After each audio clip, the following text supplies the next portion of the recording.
You are now listening to the Checkmate Arcade Podcast, episode 230, recorded on February 12th, 2017. Brought to you by Frigid Blast Studios.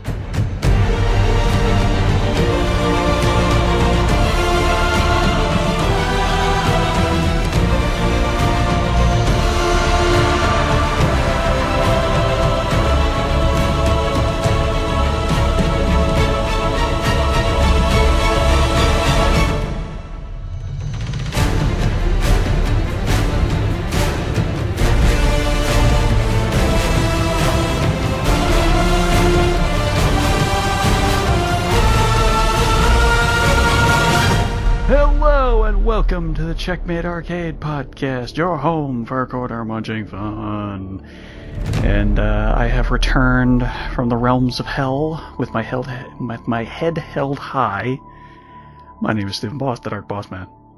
Final Fantasy 15 doesn't deserve jack diddly compared to the games that are coming out this year, including one I'm going to talk about later on. I'm MSU Hitman Jason Billingsley. Well, you seem fired up. Yes. And not from the fires of hell that I've been trudging through.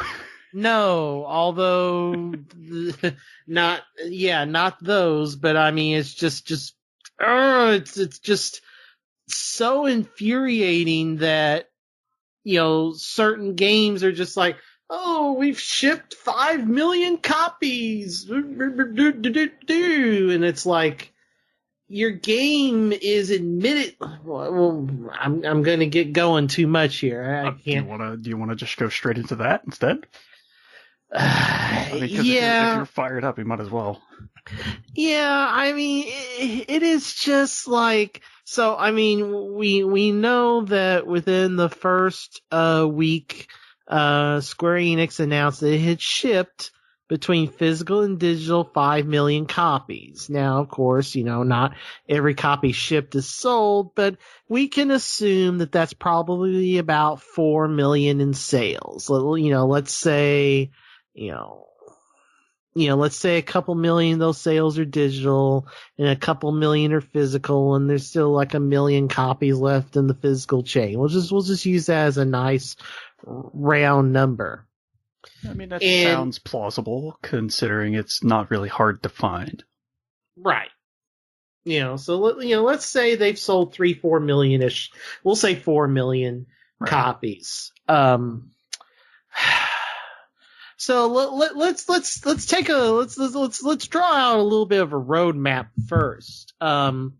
Remember, Tim Geddes and Greg Miller hosted an event from LA around this time, spring 2016, and we're going to show all this stuff about Final Fantasy 15, and here's stuff from the movie. We'll get to that in a bit. And here's the movie and the anime, and we have this hour-long thing on Twitch, and finally here's the release date and the confetti and the banner flies down and it says September 30th, 2016, and everybody's like, Square Enix Japan's actually going to release a game. Oh my gosh, yes, Square Enix, thank you, it's finally coming. Well, I mean, it's been a few years since they've done that, so, Yeah, outside of the Lightning Returns, trilogy, which we'll get back to that as well. Mean, even so, it's still been a few years. Yes, this game's been in development for, 10 years or in varying forms and names, but yes, yeah. Exactly. So, but we'll get to all this. And then, we get to around like June, July or so, and, Jason Schreier breaks the news on Kotaku and people won't believe him, even though he has documentation of how GameStop's supposed to put a sticker to, over the displays in store to change the release date. Well, the game is delayed until the end of November. It's delayed 2 full months. Oh, well, that's because, we know in the West there's so many places with they actually played out the internet sympathy card, the one that I always hark on. Oh well, we know out west in our Western audiences with the bigger land masses, not everyone has internet, so we're delaying the game to make sure everything's on the disc day one, so there wouldn't be large patches and da da da da da. Right, everything on the disc. Right, sure. And, in the meantime, it's like, well, we'll have a limited run in the theater of the Kingsglaive anime. And at the same time, here's the Brotherhood anime that you can stream. And then here's the retail release of the movie will be a month before the game, so you'll be all ready for the game. Da da da da da. Then we get to the game. The game, by the time it releases to retailers, it's already had 2 patches. Mm-hmm. It had one patch while it was being reviewed that came out, a week before the game came out, and then there was a second patch that came out the day it came out. So, wait, okay. You said no day one patches, but 2 patches already?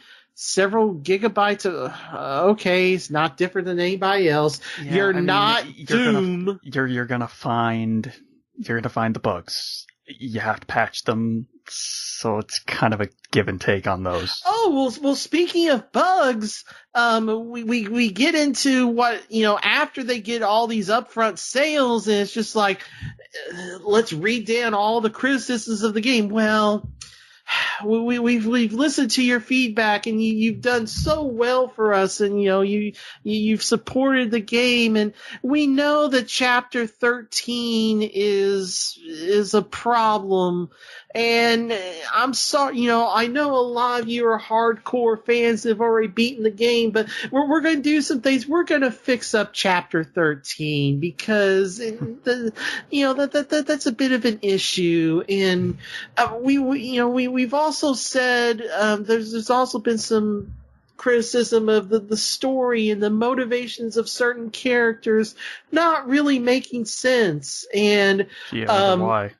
And let's not mention the fact that if you go into the damn game without having seen at least the movie, if not the anime, you're like, WTF for all these characters and their relationships. And I mean, I've never heard of a video game that had tie-in, media that if you didn't, like Witcher, you don't have to read the damn Witcher books to be able to play Witcher. You can pretty well figure out what's going on. You don't have to know, buy the Dragon Age graphic novels to know Dragon Age. There's... Yeah, they literally sit you down and explain pretty much enough of the world to get you started. Hell, even Deus Ex, may it rest in peace, because of Square Enix's fooling around with it. Even the new Deus Ex has an optional 20-minute video that tells you the story of the first game.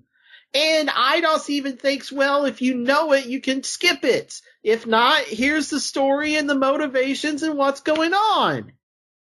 And so you have to have all that, and then even still then, oh, well, we're going to add some more story to the game. But because we want to get this localized in all the languages, this stuff is going to take place across the breadth of this year. So please be patient as we add more story content to the game to fix the damn story that we couldn't write properly even after 10 effing years. And also the Chapter 13 as we fix it and work on that and make the experience more enjoyable, except for the people that already played the game. Well, they're kind of out of luck at this point unless they want to replay it. Exactly. And then meanwhile, 2 months later, a game that granted came out last year in Japan, and Namco Bandai takes their time in localization, the latest game in the Tales series, Tales of Berseria, comes out. Okay. And what's this? I put the game in and boot it up. There's no patch. Well, the what? A modern PS4 game in 2017 that doesn't have a day one patch? Well, what is this voodoo? What is this magic? That's that's a rarity to be sure. And what's this? A very strong and sympathetic, interesting female lead character. Now granted, Tales has had, co-female leads for several different games, but, we have a female main protagonist that her plight is interesting within the first, couple hours. By the end of the prologue, you're like, oh my gosh, what this character has gone through, and I want to help her get her revenge. And she's written better than a damn character, which Allie Hillis I love. I love Allie Hillis to death. But the damn script, 3 freaking Final Fantasy Lightning games, and they and the spin-offs of like Dissidia 2 and stuff, and they can't write a female character better. Here's Tales. Here's your female character right here. And they already do a better job in 2 damn hours with her than they did with Lightning in 3+ games. I mean, to be fair, stories are hard to write sometimes. Well, how many damn Tales? It's rare that you will get a very, very good and cohesive story. Okay, how many Tales games have come out? Let's see here. Let's go.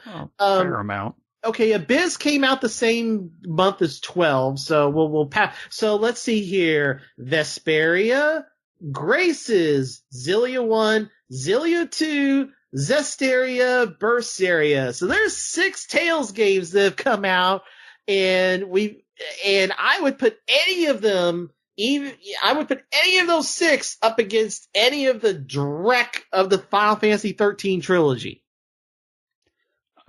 I mean, you're probably right, because I didn't enjoy that demo for whichever one of the games that I played. And yet, all of these, Square Enix has so many people. Final Fantasy, Kingdom Hearts, we are zombies for these games. Hey, there's some other really great Japanese developed games by companies like Atlas and Namco Bandai. I mean, have you thought about looking at Tales? Hey, that ain't Final Fantasy. What are you trying to do? What are you doing? What are you trying to push on me, huh? Final Fantasy, Kingdom Hearts. Exactly. If it ain't Square and it ain't Disney, apparently they don't care. And the villain's motivations, like the villain of the story, you see what happens. I mean, the story, you don't need extra story in Berseria. By the time you finish the 2 hour or so prologue, you know what's going down, you know the motivations of the protagonist and the antagonist, and you're like, let's go. Let's have an awesome adventure. Whereas Final Fantasy just can't, we've got to write more story. We didn't write enough. I love that you think that's how that happened, but sure.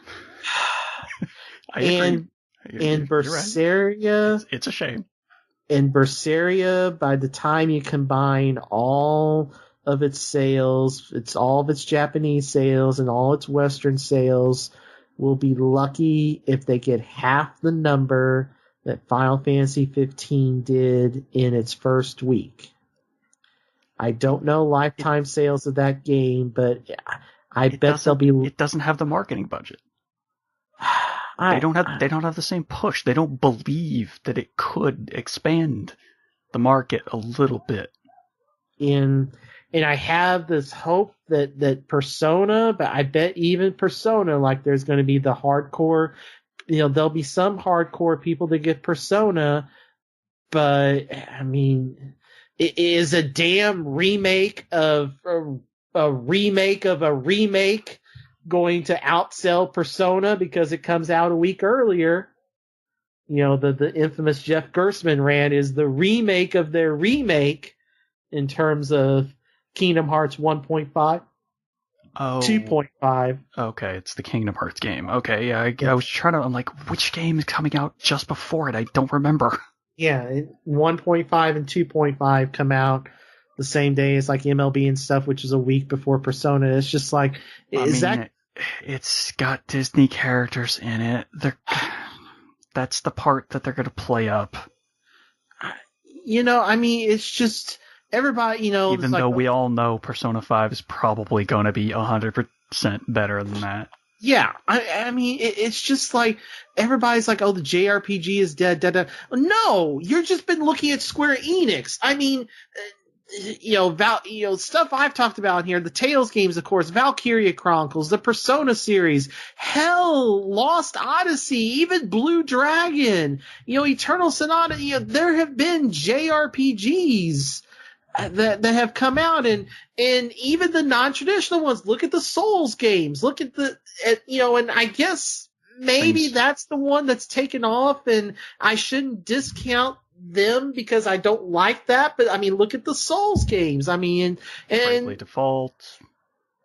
Yeah, and I didn't like. Well, yeah, exactly. When Square Enix went back, and I don't like Bravely Default, granted, but when they went back to the drawing board and went back to a traditional game, and they even said, "Oh, we can't believe that we went back to this traditional style that people said, and it's sold, and we can't believe this."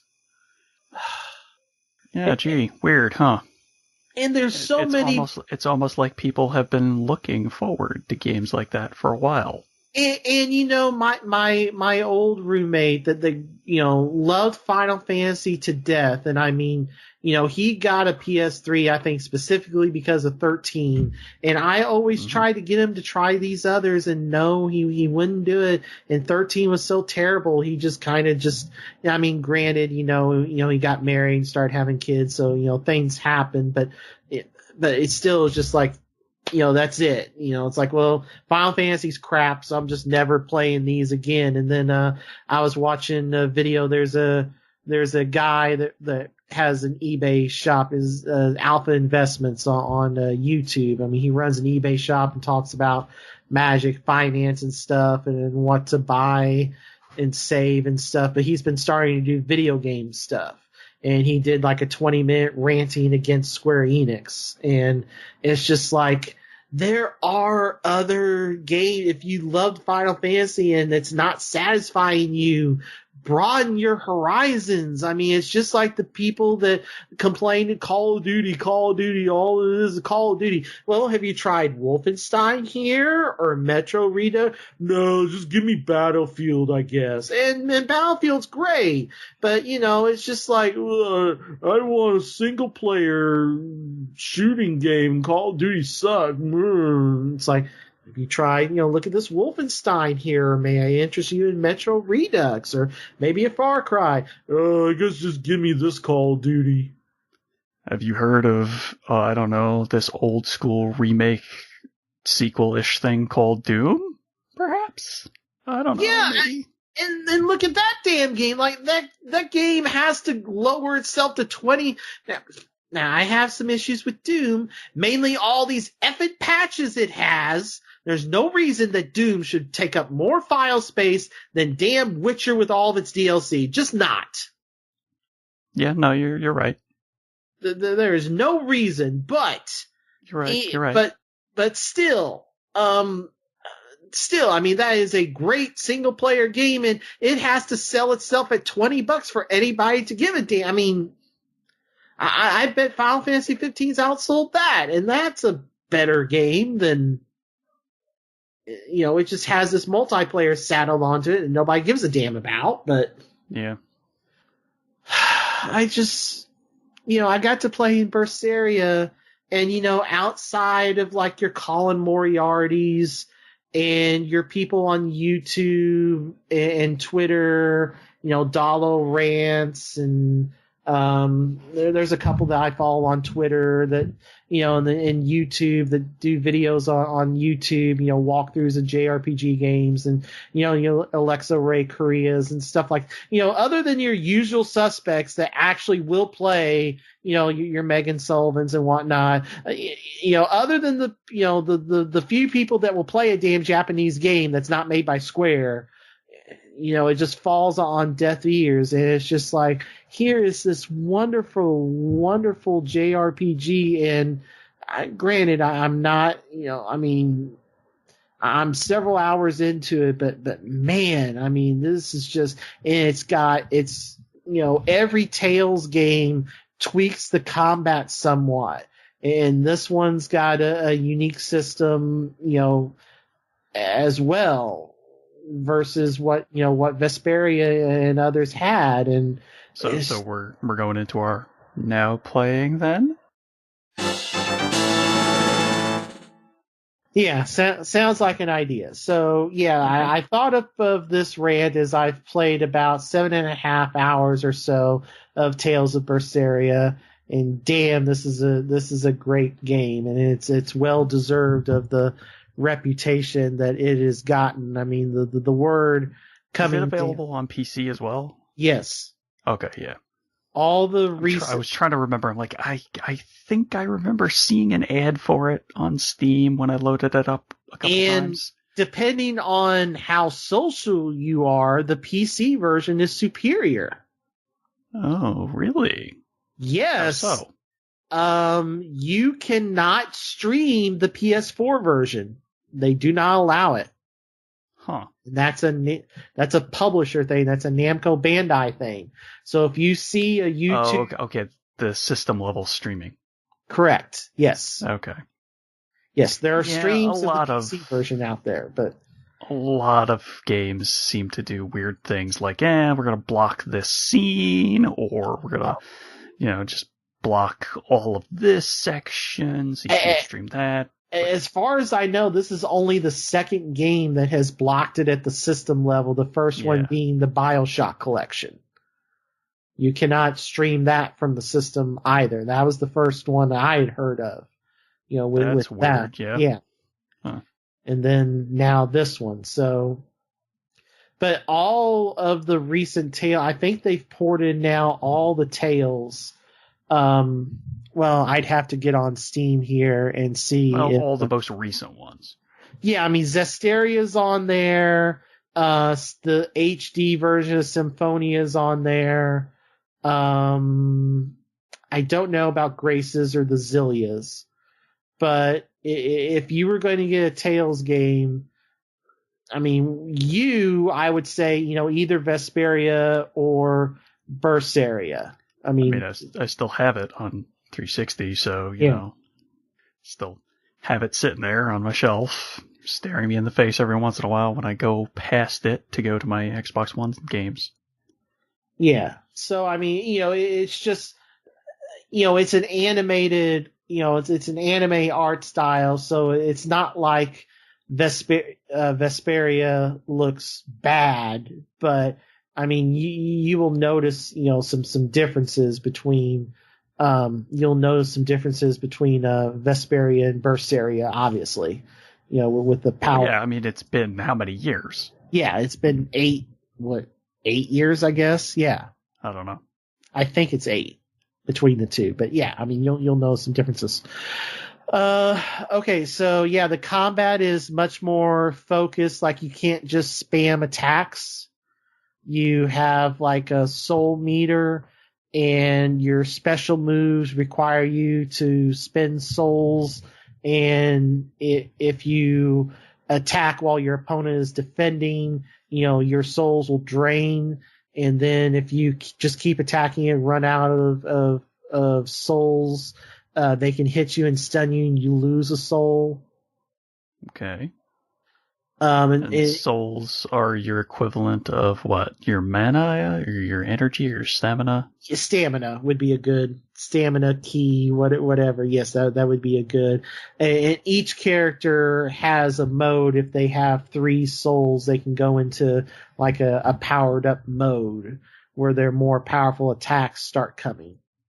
And then eventually you can get into like the mystic arts, which are like their supers. Okay. Right. Some other neat things.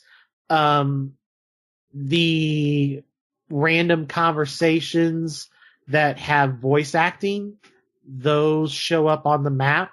So like you'll see a bunch of, exclamation points. And if you go to those places or those people, there will be, voice cutscene, or, it'll be voiced. You'll be talking to whomever and there'll be a voice thing. So a voiced interaction. Thank you. Yes. Okay. Instead of just text. Also, there seem to be a lot more skits. I mean, the Tales series is famous for its skits. And sometimes they just take place, as story progression. And then there are the optional ones that come up that fill in more of the story. And then they'll show up in the lower right-hand corner of the screen. You just hit triangle, and then the skit will play and fill in more of the story. Just more interactions with the characters. Okay. Similar stuff happens in all of them. It just seems like there's more skits, and there's even like they've been doing their DLC, and you download like a catalog, and when you go into this catalog of stuff in the main menu of the game, there's all these skits that are part of the catalog you downloaded. Okay. So it's just more optional stuff, and the character interaction has always been a highlight of the Tales games. Yeah. Your favorite thing to make fun of me for is still there. Oh, those pay to win stuff. That's great. I mean, it's completely optional, but there are the pay for the levels and money. Mm-hmm. And then there is a whole bunch of paid costumes. Now, there are some costume parts that you can get in the game. There are these souls that are everywhere that you can collect. And early on the adventure, you'll run into these cat demons. And a lot of these cat demons partied so hard that they got locked into these special chests. And you have to these chests open one time, and you have to, you'll go to the chest and they'll say, you need this many cat souls to open it. You have this many. Do you want to open it? And every second chest you open or so, at least that's what it's been so far, will give you an item, a costume item. Like so far I've gotten some hats and glasses and whatnot. Yeah. And there's do those just do cosmetics? Yes. Yeah, it's just cosmetic. Okay. And there is a trophy for getting all of that. Not the paid ones; those don't count. You can get those if you want, but all the ones you can find in the game. Right. There's a trophy for that. Weapons and armor is a really neat thing. There are, as you progress in areas, there are some different ones you can buy, but there's a lot of weapons and armor that will drop from enemies and be out in the world and chests and stuff to get. And you can take the crafting materials that drop from enemies or you find out in the world, and you can improve at any shop, you can improve the weapons and armor if you have the correct crafting materials. Okay. And each weapon or armor piece or whatever has a skill associated to it, and once you master it, you get that skill permanently. And then if you continue to wear that piece of armor or use that weapon, that master skill doubles its effectiveness. But the problem is you'll need more powerful weapons and armor. I mean, for the first several hours of the game, I was able to, find, and improve my weapons and stuff. It's just now that I've gone into the second major town after the prologue and had to actually buy some new weapons and armor. Because you can only improve each piece a maximum of 2 or 3 times. Yeah, okay.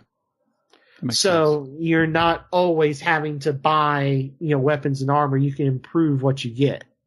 Yeah. and money has not been an issue now. I did spend a whole lot of money when I got to the second town, and I still have a little left, but I'll be able to use these weapons and armor for quite a while because I can just improve them, as I get the materials and stuff. And improving them just gives them minor buffs, I'm guessing? Decent buffs. I mean, buffs that normally in most JRPGs you would be buying a new piece of armor for. Like, okay. I've had, usually like it's going up like 8 or 10 points of attack or defense or what have you. Like, I mean, there's significant upgrades. Okay. I mean, it's normally an upgrade that you would have had to have paid for. It's that significant. So. Okay. Oh, good to know. It is very well worth it to do the crafting system in the game. All right. And, it's just it's such a great game. The voice acting, the story. It is a little linear right now. I think the game doesn't open up maybe until closer to the end. It takes place in the distant past, so I doubt that, you're going to find an airship or something like you did in Vesperia and other games, because Berseria takes place several hundred years before Zestiria. Okay. And there's a new Zestiria anime that just came out, and the lead character from Berseria shows up, in the background for like a minute, and people are wondering how that is, because yeah, that's weird. Yeah, a couple 100 years in the future. That's odd. Yeah. Well, I mean, you will, after the prologue, you'll understand how that happens, but it just makes you more curious as to why, and it just makes you more hungry to dig into the game. And I mean, it's just, it's a JRPG. It's not high school. It's not the high school tropes that get annoying, but I mean, there are some tropes in terms of the characters, but it's all done really well. There's no super crazy fan service. I mean, you'll know whether you're all right with the main character's appearance or not. Her kind of, wolfish look, in terms of her default look. I mean, you'll decide whether you're for or against that. But other than that, I'm not entirely sure what you mean by wolfish look. Well, I mean, she's got this armor that's like fur, and I mean, just look up Velvet. Just look up Velvet and you'll see what she looks like. And, so that's the closest thing, there's no, so far now, maybe there's a Hot Springs thing later on or something, but this is not high school DxD or Queen's Blade or any of that stuff. You're not going to get that here. So far it's not pandering. Yes, it's not pandering. Correct. Okay, good. And I ran across, one of the female, sub-bosses, and I mean, she gets her attitude, she's straight as, she's as cold as ice and but she's literally dressed from head to toe in the church's armor, and the only skin that's showing is her face. So. Okay. So, like I said, it's not pandering. This is not Queen's Blade or something. So. Right. But yeah, I can't recommend the game enough. It's great. Good to know. Yeah. I mean, that's what cut me off of playing after the hour or so I've played of Resident Evil 7. Okay. Yeah, my local GameStop has had a problem keeping that game in stock. I mean, granted, it's sold. I'm actually very, very, very surprised considering what that demo was and what the final game actually is. Did not suggest that the final game was what was going to be what it was at all from that demo. Yeah, it looked like it was just straight up going to be a horror game. Yeah, and I think there are some elements of that in like the DLCs and like the VHS tape segments that you play, but I mean this is kind of a first person. I mean, obviously, I mean it's borrowing from games and demos of games that were canceled. You know, it is borrowing things that have been happening in the survival horror genre the last few years, but it does it really well. Um, Now, I don't know. Supposedly, there are some tie-in. This does take place after Resident Evil 6, and it is part of the story. And, you know, I haven't gotten that far yet. Like I said, I've only played about an hour of it. But, man, this is, if you were wanting a first-person scary horror game, this is it. I mean, you know, if you're a person that has heard about the games like Outlast and things like this, and they're all downloads, and I can't, you know, here is your first person survival horror game on disc for a console, and it is great. And, well, I mean, there's a difference between this and Outlast. oh, right. In Outlast, you cannot do any fighting at all. Right. You have to run. Right. In Resident Evil 7, Biohazard, you can actually fight back and kill the things that are trying to kill you. Mostly. I mean, you know, they're the boss type enemies that you want to avoid until you get into an area where you can't avoid them. But you can still stun them, essentially. Yeah, but for a fairly long time. But you use up a lot of your ammo to, you know, to do that. So, I mean, yeah, but if you're fast enough, you can usually do it real quick. Yeah, I mean, it probably borrows some of the combat elements from like an Alien Isolation or something like that. It's the same essential combat style from the original Resident Evil games. Yes. Yeah. Except, yeah, with better controls. Yeah. But yeah, I mean, that game is great. I mean, to have that day, I mean, to have Tales and Resident Evil come out the same day, I mean, that was an awesome, awesome way to start out the year. That was great. Yeah, it's already turning out to be a pretty good year so far. Yeah. Which is kind of crazy. It's only been a little over a month. Yeah. Speaking of which, quick thing. Mm-hmm. Since it's a new year, how about we try something a little new?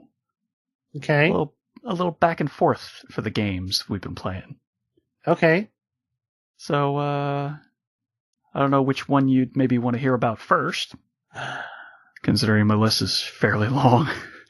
Well, I downloaded this, and I don't do mobile games, but damn it, Nintendo. And I just haven't had a chance to start it yet because I don't want to use data over it. I just haven't taken the time to do it. Okay. Fire Emblem Heroes, let's hear it. All right, yeah, I started trying out Fire Emblem Heroes. It is available for Android and iPhones. It's also available for your tablets as well, which is what I'm playing it on. It's the same strategy elements as a normal Fire Emblem game. So you still have your triangle of what do they call it? The triangle of power, I think they call it, which is swords are better than axes, axes are better than spears, spears are better than swords. It's the weapon triangle. That's always the weapon triangle, yeah. But that also extends to what color magic a person uses as well. So red, green, and blue. Mm-hmm. So that kind of leaves out the extra magics of lightning and darkness and stuff like that, which is kind of odd. But I'd say essentially boils it down to what it always was for strategy content. So it keeps the same basic fundamental system that has always been fun and lovable. And sometimes challenging. Although up to the point I've currently played, I've had very, very little close calls. This is basically a free-to-play Fire Emblem game that throws together every single hero and villain and popular character from any of the Fire Emblem games throughout the entire history, even the ones that have only been released in Japan. So, the game where Roy originally premiered, he's represented in this game as well. And let me guess, you got 5-star Tharja or Carmilla. Well, hold on. Let me get to that. It is 100% free to play, with the fact that to get these heroes, you have to summon them. To summon them, you use orbs. The orbs are the finite, not that easy to get a currency. God, I forgot the word. Jeez. You can tell it's been a while since we did a show, because I'm forgetting a ton of words that should not be that hard to remember here. Like currencies and weapon triangles. Because those things are in like so many games. Alright, you'll get orbs at a slow rate, but you will get them at a consistent enough rate that you will be able to afford the 5 orbs that it requires to summon just one hero at a time. However, if you save up 20 orbs, you can then summon 5 heroes for the cost of 4. So, little tip. Mm-hmm. Each summon requires 1 less orb, at least, after the first one. So it'll be 5, 4, 4, and then 3. So that's why if you want to really get the maximum amount out of it, save up until you have 20. So far I haven't had a ton of trouble getting the orbs, because you'll get 1 orb after every successful map win from the story. So as you progress through the story, you'll get 1 orb per map you win. Then they also give you a login bonus per day. So once a day, you'll get, I think, 2 orbs. So it so far hasn't been too bad, but I haven't had anything that's 5-star drop, that's for sure. I haven't had any of the super popular characters that you'd 100% love to have, like Marth, Roy, Chrom, the big hitters. No, I haven't had any one of those. I have had a couple characters from Awakening and a couple really, obscure characters from some of the earlier games that were never released in the US as well. Mm-hmm. But yeah, no, none of the really super popular mainstream characters. I haven't seen a single one of those. And I popped 30, 40 orbs already. Probably more than that. Yeah, probably won 45 or 50 orbs total so far. I have not seen a single one of those characters that is supposed to be super popular. So the game is a single screen turn-based strategy game, just like most of the Fire Emblem games have been so far. It's the same basic style, but because it's on a single screen, it's a little bit more simplistic, because there's not, you can't scroll around across a giant map to put out your strategies and stuff. Right. It's a team of 4 versus 4 most of the time. Sometimes it'll be 3 enemies. Sometimes it'll be 4. It varies based on the story, for the most part. So far, the story chapters have been focused mostly on characters that have been popular recently. and a couple characters that have been popular in fairly older games. So far I've seen Marth, I've seen Roy, I've also seen Crom, and I've also seen the brother from Fates. Not the samurai brother, but the other brother. The one who's in the European style armor. There's an X, I think? Xander, I think? Right? Yes. Yeah. There was a couple story chapters with him in it. And then, so far, it's pretty boilerplate story-wise. You're a summoner who's been summoned by an ancient weapon, and now you're their tactician. So that's why you're able to summon random heroes from all throughout the entire history of Fire Emblem games. Because your relic ancient weapon is summoning other characters to do your bidding because you're the tactician. It's been really, really super easy for the most part, which is kind of annoying me, because I like to have it be a little bit more challenging than that. But it has a lot of free-to-play hooks that I'm not super happy with. But so far, those free-to-play hooks have been unobtrusive, which is good. I don't see myself playing this game for a ton of time longer. I have a feeling I'm going to hit the end of the campaign, and that's probably going to be it.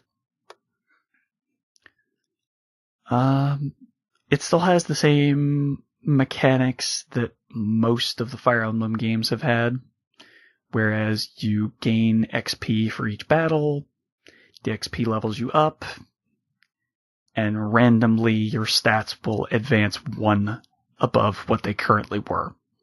So it's still a dice roll to get some good stats, sometimes. But so far it hasn't been too bad for the most part. It has been giving me fairly good stat upgrades for the most part for everybody each time I level up. On rare occasions, it'll sometimes only be, you got 1 point of HP.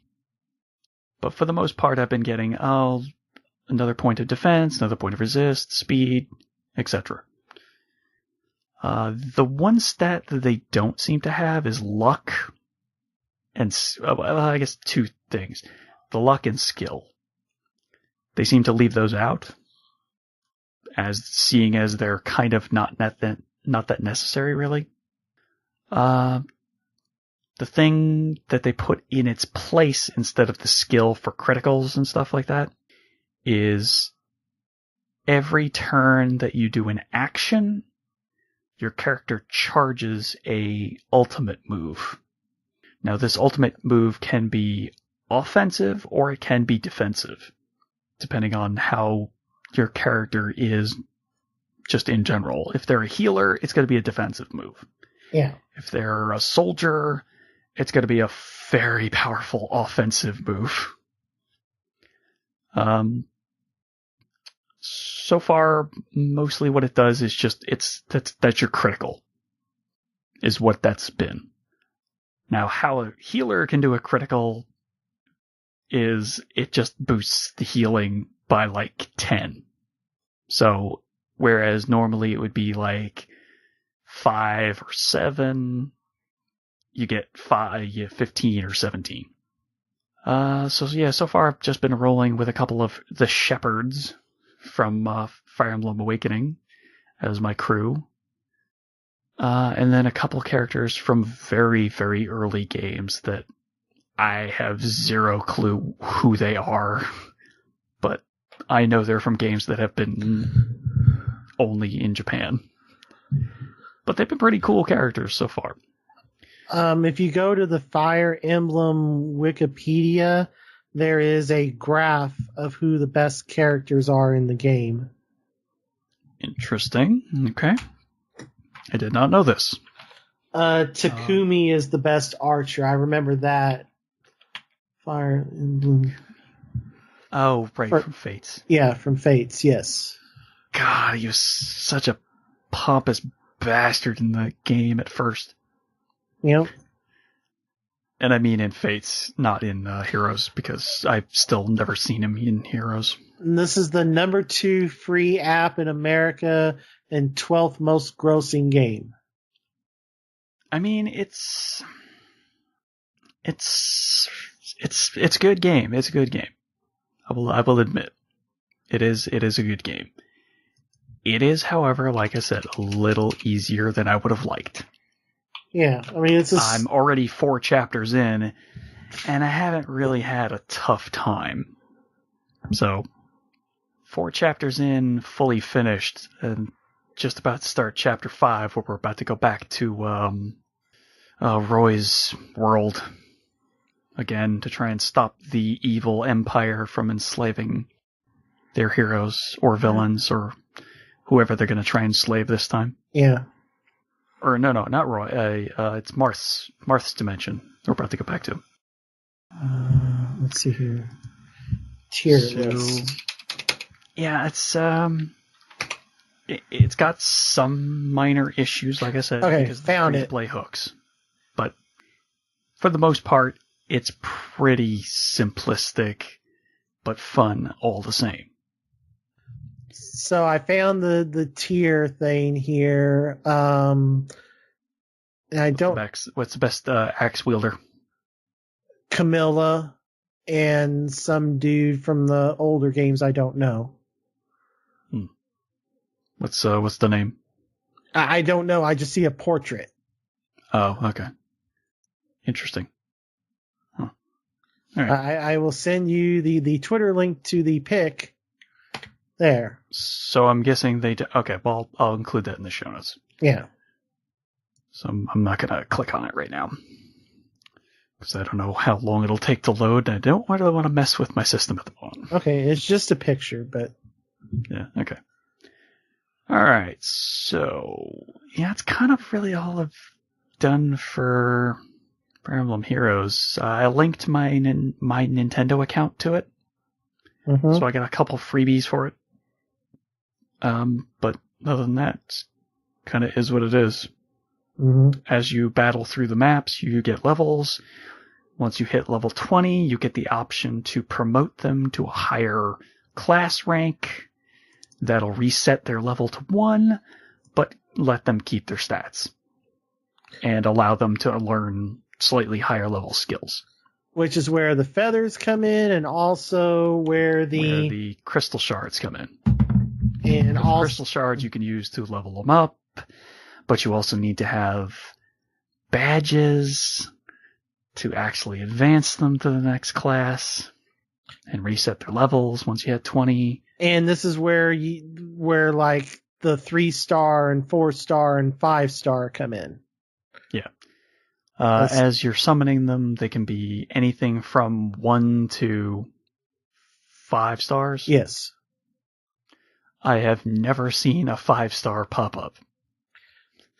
Now, I've got some 4s, but that's it. Did you just get whatever you got and you didn't quote unquote re-roll? What do you mean? If you don't like the characters you get starting off, people have been just deleting the app, deleting the data, and quote unquote re-rolling until they get a 5-star and some 4 stars. No. Then no, I definitely didn't do that. Whoever I got at the beginning was whoever I got. That was it. Okay. I've already used up the free orbs that they gave me for linking my Nintendo account and for going in and using my I guess it's Fire Emblem Heroes tokens is what they're called. Mm-hmm. They're exclusive to Fire Emblem Heroes, but they're My Nintendo based. And you can only buy Fire Emblem Heroes items with those. So I've been using those as soon as I get them. You get 100 for every chapter you complete. So you're not really hurting for those. You can use those to get the shards or the full crystals that you need to level your characters up. Mm-hmm. So that part's not that hard. However, there is another way you can start battling.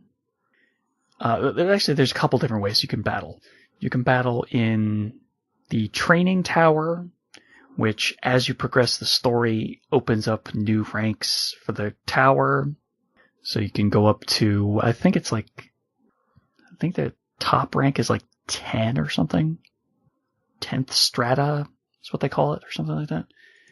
There might be less strata floors, essentially, than that, but each floor progressively gets harder and harder. It starts out at level 1, goes to level 5, then 10, or was it 5, 8, 10? I think it's powers of 5s. Even though I played it like a couple hours ago, I can't actually remember now. I don't know why. I think it's after you hit the actual powers of 5. I think it's powers of 5s. So 5, 10, 15s. But each of the levels can vary in power level. Sometimes one of the levels is going to be 8. Sometimes one of the levels is going to be 7, 10, 11, 12. It can vary a little bit per strata. But it doesn't vary too much from those. So far, all my characters are like 10, 11, or 12. Currently, I'm running with a horseback hammer-wielding knight, a Pegasus Knight spear wielder, a red magic wielding magician, and a healer. And that's about it. That's my preferred setup so far, and so far I haven't really seen a need to change that out, even though they allow you to have multiple different team setups that you can cycle through. Mm-hmm. I think it's like 4 or 5 separate team makeups that you can store, and then you just cycle through them with the arrows. Yeah, so other than the training tower, there's also online battles against actual people's teams. Those are relegated to 3 per day based on how many dueling swords you have. You can also get more dueling sword refill items, which they give you a couple for free at first. Otherwise, you gotta wait 24 hours before those refill, and you only have 3 each day. But you can also get more of those from the My Nintendo page as well. So, I think that covers all the basics of this game. Unless you can think of something else that I may not have mentioned, that's kind of it. No, I sent you the tier list as of right now, so. Alright, and like I said, I'll include that in the show notes, just in case anybody wants to take a gander at it. So, that's pretty much it for Fire Emblem Heroes. So, what game did you want to talk about next? Well, let me finish up PS4 here. So, okay. Things have slowed down a little bit at my second job, but I kind of fooled around and I waited until the end of the month to try the Diablo 1 event in Diablo 3. And okay. Oh, right. Okay, yeah. Now I know what you mean. Yeah, so the literal Diablo 1. Yes, so like kind of a remake of the 16 floors from the original Diablo in Diablo 3. Even right down to the similar art style, right? Graphics, yes. I mean, it looks like a 32-bit era sprites and things of that nature. Yes. So it was 16 floors. I started it the night or so before it ended, and I only got through 8 of the floors, and the event ended, and I didn't get to go through all of it, but I did get to go through half of it. And it was fun. It was a little annoying to try to figure out how to get into it. It took me some looking online to figure out, okay, this is how you do it. So, I got there and, I had fun with it. I mean, it was fine. I never played, Diablo was not a PC game. I played back then, and I didn't play. I played a little bit of the PS1 version, but not a whole lot of it. So, I don't have the nostalgia for it that the others do, but it was a fun little thing. But it's kind of stinks that it was just it's for this month only, and then it's gone. Yeah, I didn't realize that was only for a month. Yeah. It was only for a month to celebrate the 20th anniversary of Diablo or whatever. Because I guess the PC version came out in January of 97 or something. I believe so. Yeah. All right, so we had the rant, but here's the other surprise that was PlayStation related.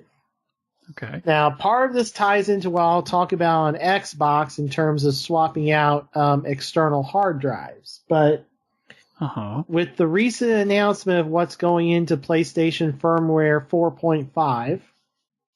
Oh, you mean the ability to plug in external USB drives? Yes. Okay. And also the even if a game is not got a specific patch for PS4 Pro, it has a mode that increases, and the increases are visible somewhat even without the 4K TV in terms of the performance. Oh yeah, for the Pro, yeah. Yeah. And also GameStop promotions and different things, like they were giving up through tonight $175 for PS4s. I think I know where this is going now. And various and a good condition PS4 Pro getting traded in at not my normal store, but one of the other stores nearby. I had over 50,000 reward points, so I had $50 off a purchase, and I was able to return the new version of the Nyko hard drive bay because, well, I didn't really need it anymore.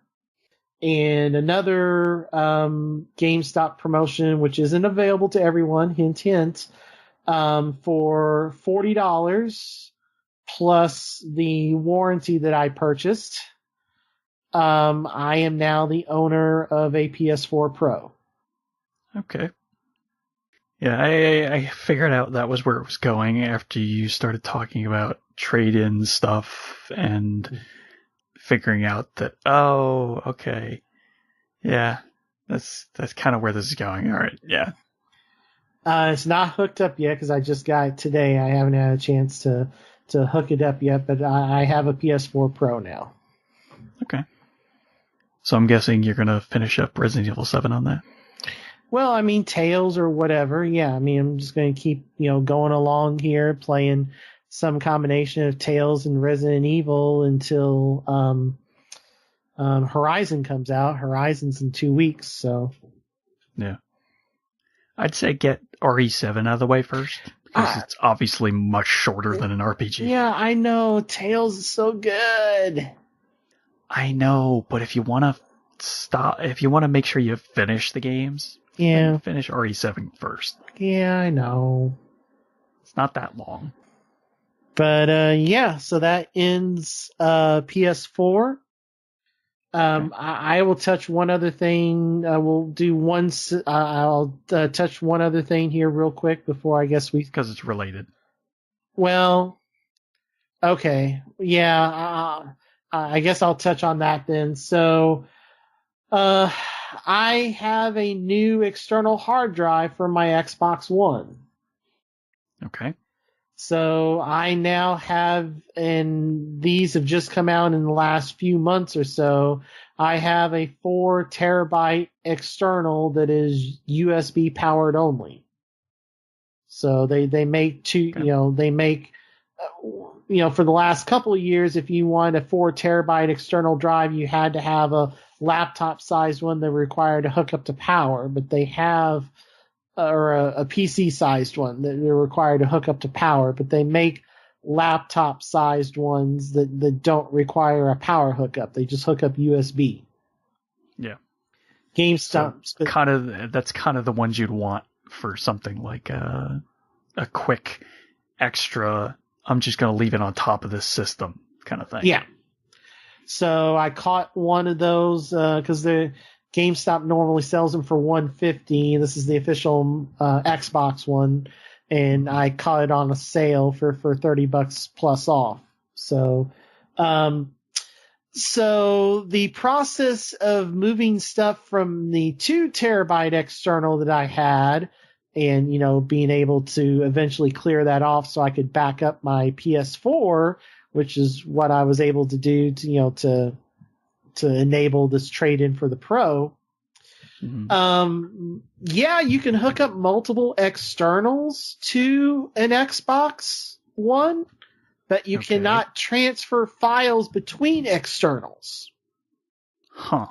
If you want to get stuff off of the external without just deleting it and reinstalling or re-downloading, you have to move everything off the external to the internal. And then when that internal fills up, because it will if you had a full external like I did, you take the old external out, you put the new one in, and then you move stuff from the internal to the external, and you repeat the process until you copy over 200 games. I have a theory. I have no idea if this would have worked or not. But what would have happened, perhaps, if you had plugged both hard drives into your PC and then tried to copy the files from one to the other? I was too scared to do that, thinking that some of the formatting might go wrong and get corrupted or something. Okay. I think that would have worked. Do I know for sure? No. Pretty sure it would have worked, though. Okay.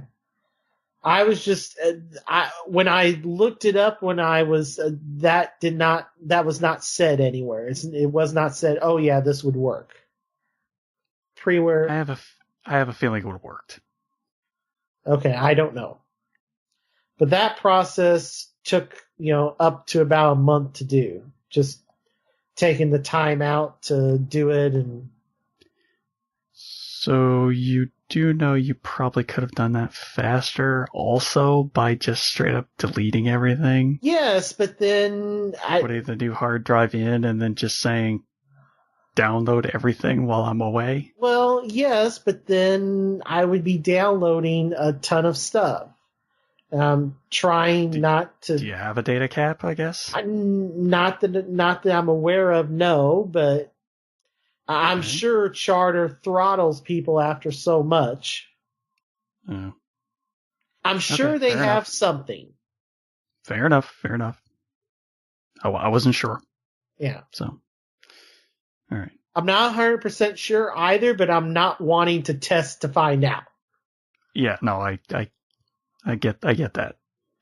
All right, so what was the other thing you were saying that was related? Well, it wasn't related. I was just, if we're switching, I was going to talk about the system. On 3DS, I have put significant hours into a game on it, Dragon Quest VIII.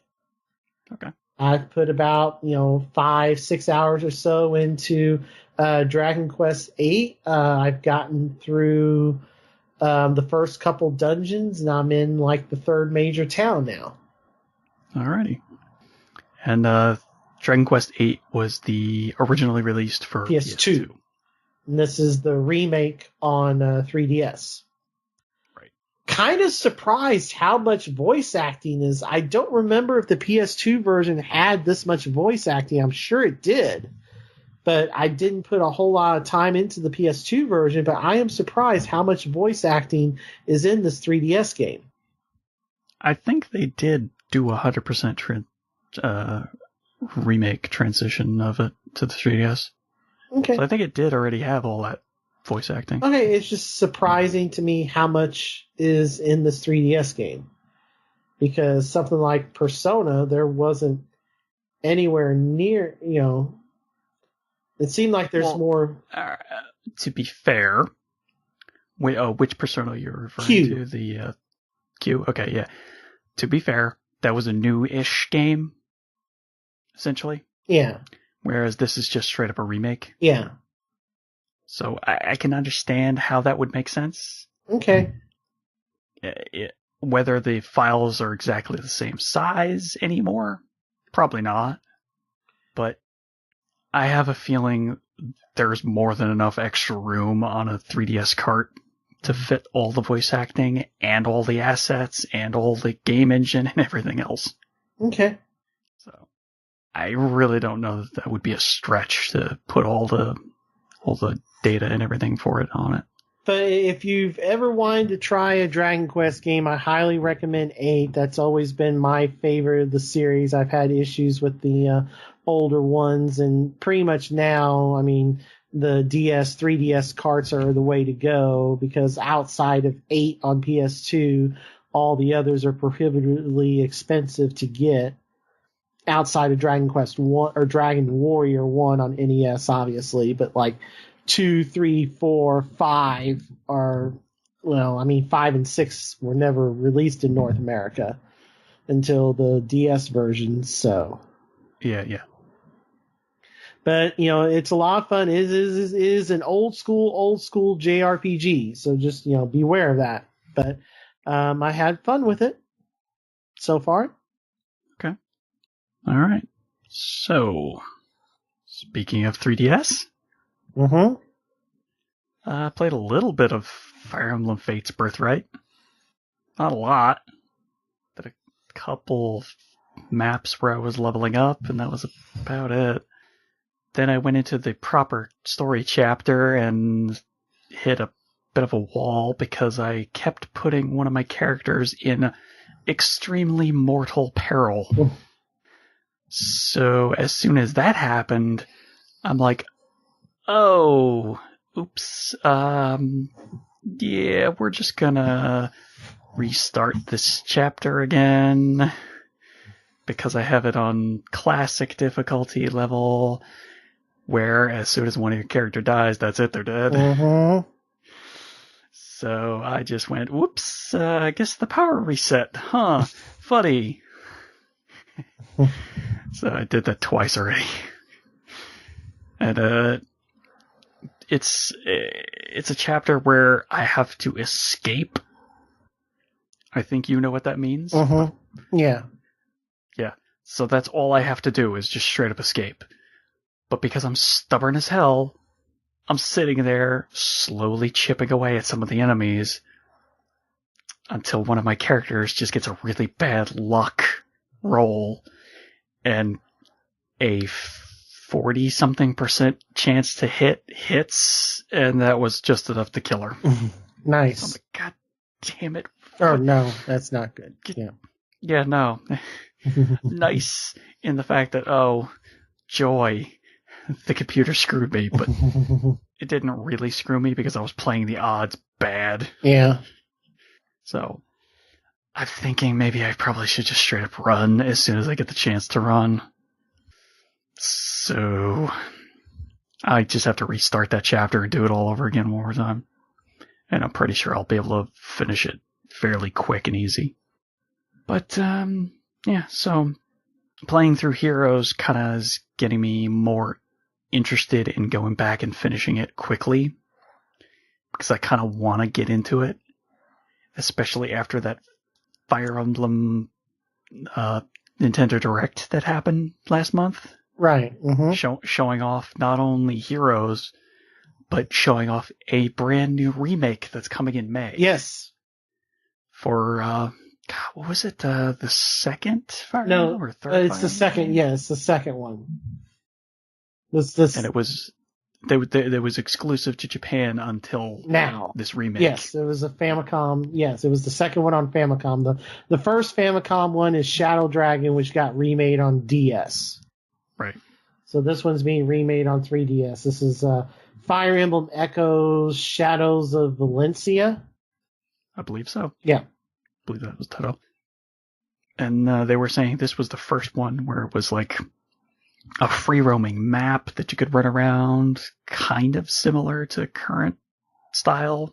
There was a lot of stuff like there's random encounter. I mean, there's randomized encounters. I mean, there's treasure and like, these pop-up dungeons and things. And I mean, much like how Castlevania 2 and Zelda 2, after kind of like Mario 2 was just more of the same except way harder. A lot of the other second games and, in Famicom series, like I said, Simon's Quest and Zelda 2 and Fire Emblem 2, they tried new things. Yeah. I mean, that's kind of what you did back then. Yeah. You had a sequel and it's like, okay, let's try some new ideas. And sometimes. Unlike now. Yeah. Which is like, oh my God, let's just do more of this exact same thing. Tweak a couple because we're so scared. Yeah, tweak a couple things. We need to make sure our cash cow keeps going. Let's not screw this up. Let's put in just straight up, let's try jetpacks. Everybody loves jetpacks. Well, apparently not. Because most games are going away from jetpacks now. Yep. Yeah. Speaking of jetpacks, Call of Duty Infinite Warfare. Okay. That's all got a lot of jetpacks in it. Yeah. Mostly for multiplayer and a little bit for the campaign, where you're mostly in zero G and stuff like that. Mm-hmm. But there's also modes in the multiplayer that have no jetpacks. Yeah, unfortunately it's a little too late. Even though I believe those have been in there since the beginning. No, they added those in like sometime in like December or January. They added in the hopper that took away the jetpacks. Yeah, I don't know. That's just doesn't seem like it's enough apparently for people. Because, man, they're demanding people go back to boots on the ground, boots on the ground, boots on the ground, because that's apparently the only phrase people know how to say anymore. It's boots on the ground. I don't know. The jetpacks thing was not exactly the turn-off for me. But, anyway. So I played Call of Duty Infinite Warfare Xbox One on a free-to-play weekend. The only thing I did was play the campaign. Because that's all I care about right now. At least Call of Duty related. So, I played through the entire first 2 missions? Or 3 missions? Got to the point where I was on the ship, allowed to roam around for a few minutes, went to start the next mission, and then the game said, oop, you ran out of your trial time. And I said, oop, okay, goodbye. That's where I'm at in the campaign. Yeah. It's pretty... I had fun with the campaign stuff that they, let me play, which is like the 2 or 3 missions total. Because you get the one opening prologue mission, and then the one actual mission where you're running around on the ground. And I think that was where it stopped. Once I got to the... Oh, no, that's right. I was doing the dogfighting in space. Mm-hmm. After the dogfighting, and we got back to the ship, that's when it stopped. So yeah, it had some really interesting ideas that are really cool. Space combat, and it was actually fun space combat. Yeah, because I don't normally enjoy space combat per se. The running around on the ground campaign stuff as well felt good, smooth, and just seemed to properly fire all your weapons and everything. It gave me achievements. So that's always a plus. Yeah. Yeah, just like I did with Recore, yeah. Yeah. But, the trial was kind of all I needed to know, and that as soon as the price fully drops, I will play through that campaign. And then once I'm done with the campaign, I will get rid of the game. Because at the moment, I just kind of don't care about their multiplayer. And I definitely do not care about their zombies. And I haven't for a very, very long time. So they have 1/3 of a really, really, really good game in there. It's a shame that they're mucking up the Modern Warfare remaster with supply drops now. Yeah. So there's that.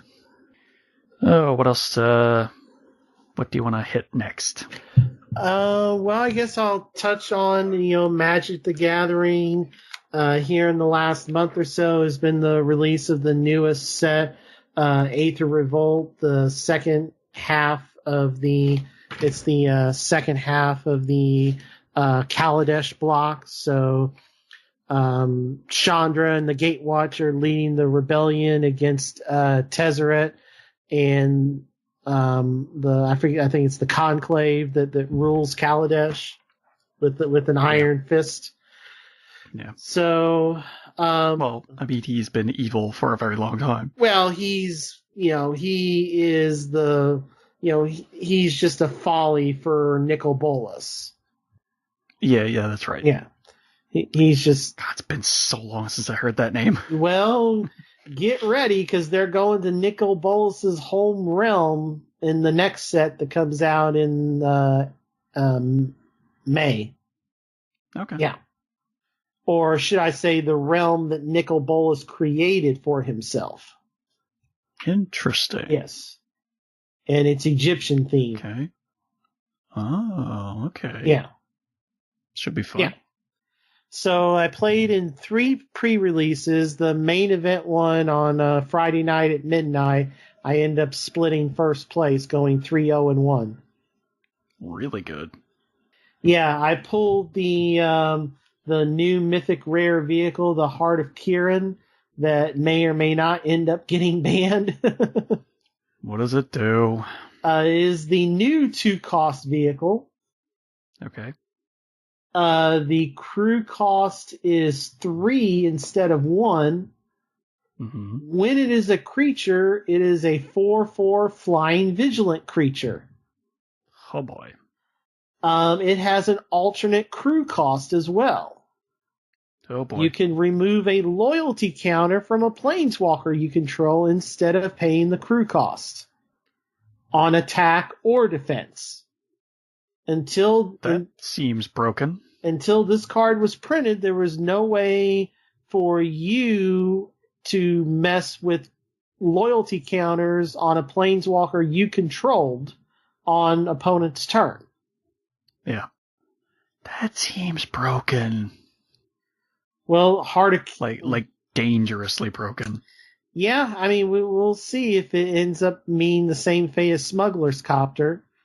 But, did that get banned? Yes. Oh, wow. Okay. Along with Emrakul and Reflector Mage. Which one was Emrakul again? Emrakul was the 13/13 for 13. It's the Queen Eldrazi. And right, okay, yeah. She cost 1 less for each card type in your graveyard. And when she was cast, you got to take control of your opponent's turn.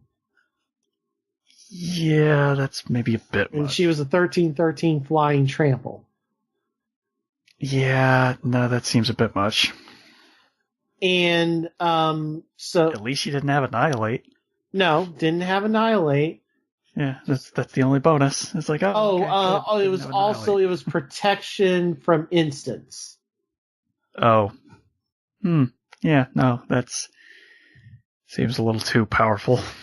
So back when it was just Pro Tour Eldritch Moon, Emrakul could come out turn 6 or 7 in the Delirium decks.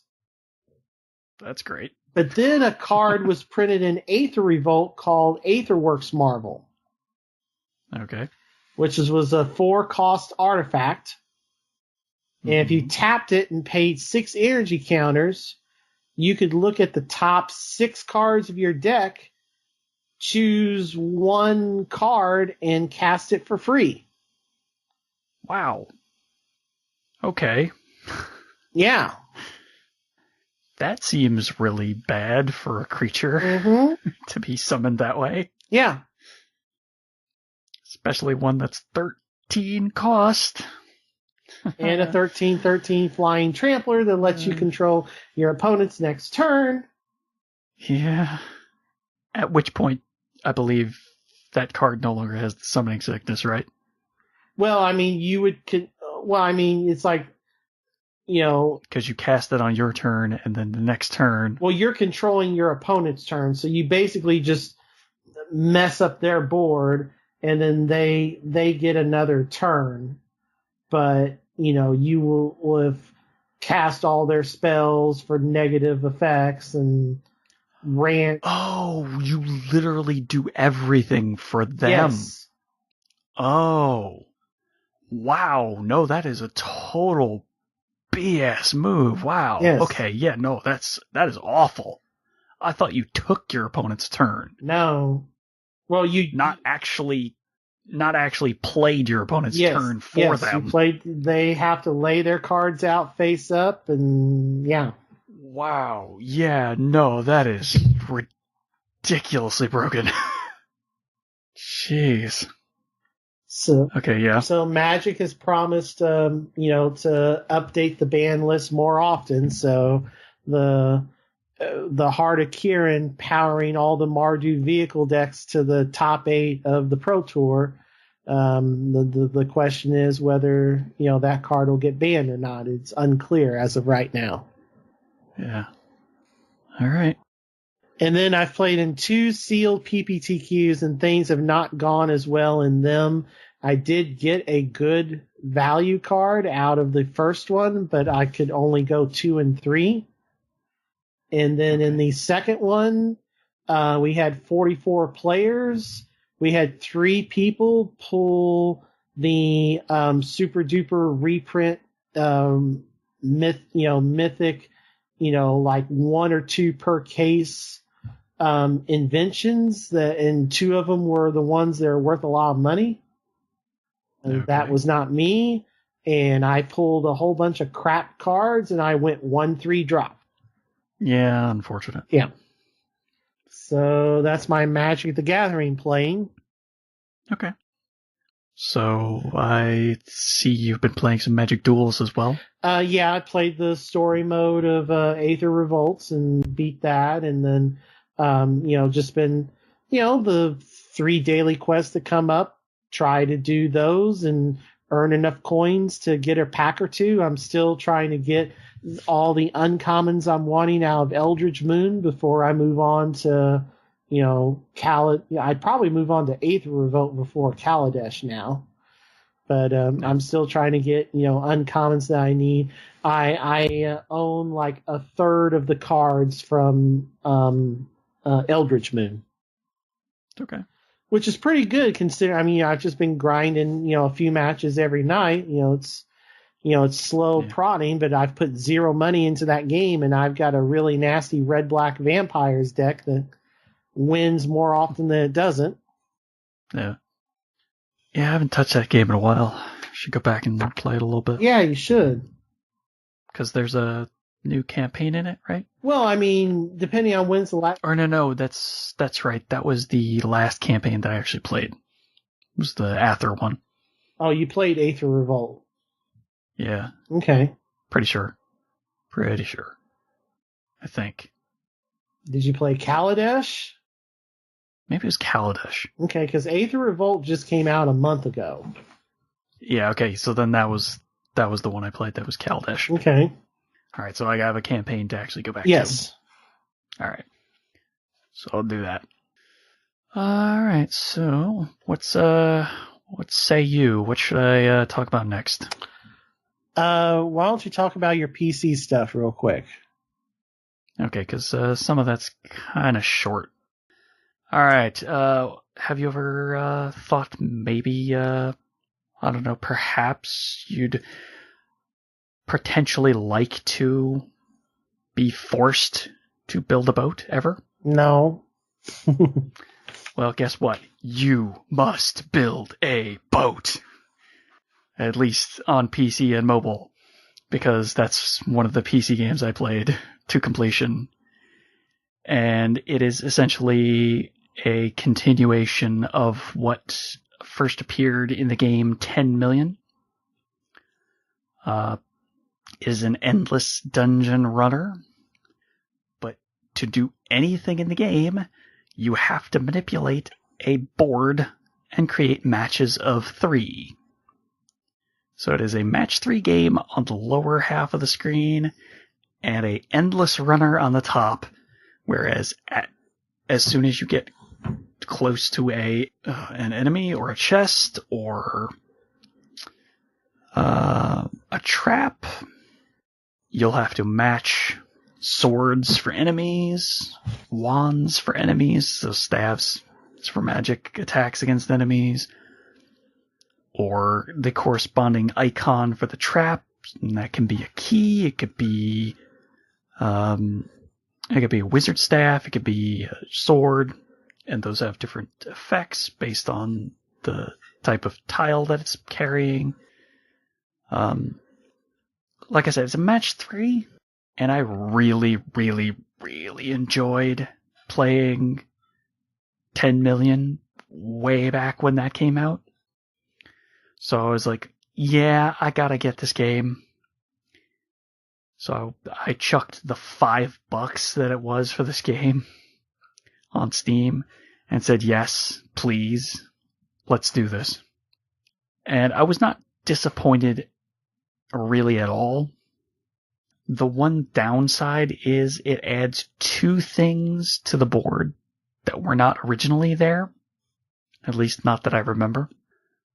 There are crates now that have been added to the board. And those crates can sometimes give you usable items.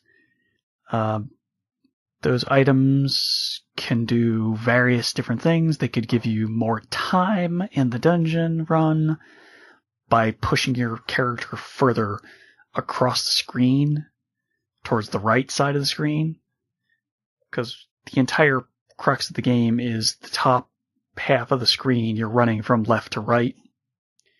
And as an enemy damages you, you get pushed backwards towards the left. So a piece of food will give you more time by giving you more screen real estate before you get knocked off the screen and have ended your dungeon run for that time. As the title suggests, the entire crux of the game is you are trying to build a boat because you're trying to get out of this ridiculously long, winding river that you're currently on. And to do that, you have to go through the dungeon and find different pieces of the boats. Those pieces of the boat can be crew members that you absolutely have to get to currently expand your boat size until you're at the maximum size of the boat. Some of those crew members are things like a blacksmith, a arcanist for your swords or your staves, an armorer for your armor, a item vendor for getting artifact items, and the last person's someone who increases the power of your items that you can find in the dungeon. Don't remember what that person was though. But yeah, it took me about 12 hours total to fully get my boat built and finish the game. Mm-hmm. And then just like 10 Million, there's hey, you can play it again if you want. That will increase the difficulty. But I said, one run is enough for now. So I stopped there. But yeah, I would definitely recommend it if you're a fan of match 3 games. Because it's got just enough of an extra hook to it that it makes it super fun. So should I talk about the other PC game as well? Yeah. All right. So we'll finish off PC with I played and finished The Room. The Room is an adventure game where you're stuck literally in rooms. Not just one room, multiple rooms. But the entire crux of the game is you are given puzzle boxes in each one of those rooms. And every time, all you have to do to solve the puzzle and get out of that room, or at least advance, is to complete the puzzle box. Now, how hard could that be, you ask? Very, very tricky if you're not careful. Because each of those puzzle boxes is designed to truly bend your mind and your senses. Anything and everything could be a clue to finding your next puzzle solution. So, it's actually got a story to it. Your uncle, I want to say, is the person who leaves you a puzzle box in a room, and you go to his location, and inside the puzzle box is a eyepiece, like a spyglass eyepiece almost. Yeah. And that eyeglass piece has a very, very special lens that you can put into it.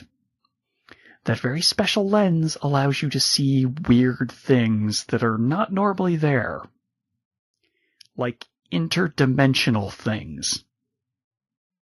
Okay. Like space things. Mm-hmm. I'm gonna leave it at that because it's actually really cool when it first gets revealed to you. What that actually means is incredibly crazy. So, you're just solving puzzles, manipulating this little objects that the game gives you. Sometimes the key that can be folded in different directions to create different types of keys. But only one or two ways actually gets you a key that you can use. So, all the information to solve the puzzles is literally displayed directly in front of you. You walk around the box or the item that it's showing you and click in to go zooming in and focus on one side of it.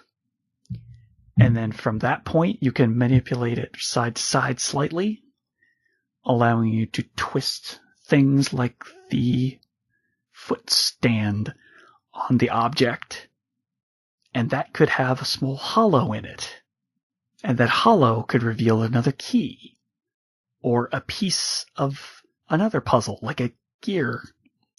Like a spinning gear that you could put onto another section of the boxes and slowly work your way through these ever progressively more complicated puzzles. This game is so much fun. Try it. I'm sure you will love it as long as you love any kind of puzzles. They already have The Room 2 out on PC, and I believe I already bought it. It's really not that expensive. I believe it's like $5 or $7 total. It might be $10 normally, but I think I got it on sale. But yeah, it's definitely a game that's worth the price because man, is it super slick with its presentation.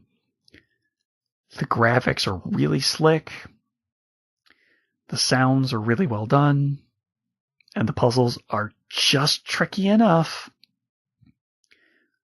to trip you up occasionally, but not stop you in your tracks 100% to the point where you're going like, I have literally no idea what I'm doing. Mm-hmm. Help me, oh hint box, I need your help desperately. So, there was only one time where I had to go, I don't entirely know what to do next. And it was because I wasn't actually paying attention to what the object I was manipulating was showing me. Because there was a very fine detail in the graphics that I should have seen, but I didn't. Because it was obvious as soon as I saw the hint show and tell me what it wanted me to do. I'm like, really? Okay, I should have seen this. It's just good enough that as soon as you know the solution, you're like, how did I not see this sooner? That's the sign of a good puzzle game. So, hearty recommendation on both of those PC games. Alright, so what would you like to talk about next? Well, I can finish up the rest of what I've been playing here. The rest of it is on Xbox One outside of Magic Duels. I played just a little bit of Madden Ultimate Team stuff. I've got my free for completing the Team of the Year stuff. And then I also bought a pack that had a Super Bowl elite player in it. So my team's still rated 87 overall. So yeah, speaking of that bowl of supers, what the heck happened? Basically, the wonderkind offensive coordinator of the Falcons, who's now the head coach of the 49ers, who used to be offensive coordinator for the Redskins. So that's how I know him from listening to Tony Kornheiser's radio show. Basically, he just had some brain farts and play calling, and everything in the world that could have gone wrong did. And Tom Brady gets his 5th Super Bowl. Okay, then. I've only seen one comeback in my lifetime that was bigger. There was a 32-point, and it wasn't a Super Bowl. There was a 32-point comeback in the playoffs in the early 90s. Houston at Buffalo. It was a wild card game. But that's the only one I've seen that was bigger than that. I mean, it was 28-3 midway through the third quarter. I watched the first half. And then I turned it off and started playing. That's when I started, Tales was Super Bowl night. I was like, well, it's 21-3. And then I checked on my phone and it was like 28-12. And I'm like, okay, whatever. And I play some more Tales and I'm like, let me check in again. And it's 28-20 and the Patriots are inside the 30-yard line driving for the tying touchdown and 2-point conversion. And I was like, okay, thankfully Tales has not only lots of save points, you can also quick save anywhere. Oh, okay. So it was quick save, go back to the dashboard on PlayStation, and I'm watching the rest of this football game. Yeah. A lot of people were not ready for that one. No, I mean, that's just an incredible. I still can't believe it happened because that game was just so one-sided and it just turned on a dime. Yeah. All right.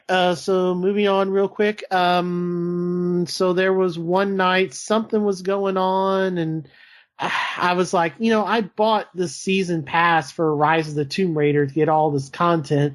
I never played any of it. So why don't I start the Baba Yaga DLC for Rise of the Tomb Raider? So I started that, and I did like the first optional tomb that was in there, and I've just played just a little bit of that, and, it was just, I felt like playing some Rise of the Tomb Raider. It's a great game. So is there a story hook for this? It's a side thing. I mean, you go to one of the areas in the game and you get the story about this one area that all the natives are afraid to go to. And every time that the Russians tried to go there, they all ended up massacred. And it's tied to the tale of the witch Baba Yaga. I mean, that's a famous Russian, folk tale. I mean, that's a common name if you search a lore with witches and stuff. So, yeah, it's also in. I want to say it's in Hellboy as well. Mm-hmm. Yeah, because Mike Mignola did a lot of appropriation of other myths and stuff for that. So yeah, like I said, I haven't played much of it, but I just played about an hour, 30 minutes to an hour of it, did a tomb, and, I wanted to play some Tomb Raider. Yeah. Okay. I got to play one night of Titanfall 2 with the Ragtags multiplayer. That was fun. Okay. Yeah, Titanfall 2. I really need to play more of that. That's a great game. It is a good game. And then last night, to finish up here, I did the tutorial of the For Honor beta, and I was like, yeah, I'm good. Huh. Okay. That game is like, I like to call a UFC undisputed game in terms of that thing is going to break your controller. If you have a controller that is semi-old, you're going to break the damn sticks on it, not out of frustration, but just out of wear and tear. Like, I found it so poetic that you can get $20 off an $20 off a controller at Best Buy this week if you buy it with For Honor. Cause that game is just gonna, I'm serious, that game is just gonna wreck right analog sticks all over the place. Because No, I'm laughing because yes, that is a pretty funny coincidence. Yeah, because I mean, the entire combat of that game is you using the left stick to move around, and you have to hold down L2, and then you have to flick the right analog stick either left, up, or right to either attack the left side, the top, or the right side. That's also your blocking. So if you have if you press the stick left, you're blocking left, up, right. But then if you do that with the trigger buttons, that is what does, your attack. So it's like you have to hold L2 and then do up and R1 or up and R2, whatever, up and left bumper, or up and right bumper, up and right trigger, or whatever. And then you also have to work in like your X's and squares and stuff to do like throws and different things. It's just like, it's just the game is focused on 1v1, 2v2, or 4v4 multiplayer.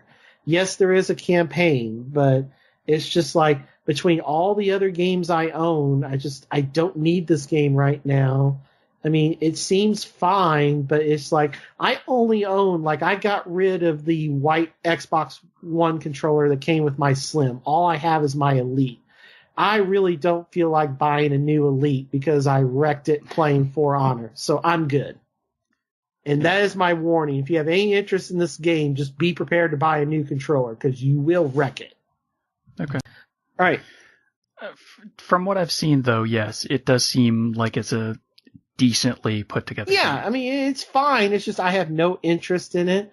I don't need a multiplayer game right now. I've got plenty of single-player games to play or upcoming. Did they cover any of the explanation for what's going on in the world? Why there's so many Vikings and samurai and everything? Basically, a huge earthquake happened, and the earth just kind of fell apart, and like, I guess the different lands kind of when the earth settled, it was all the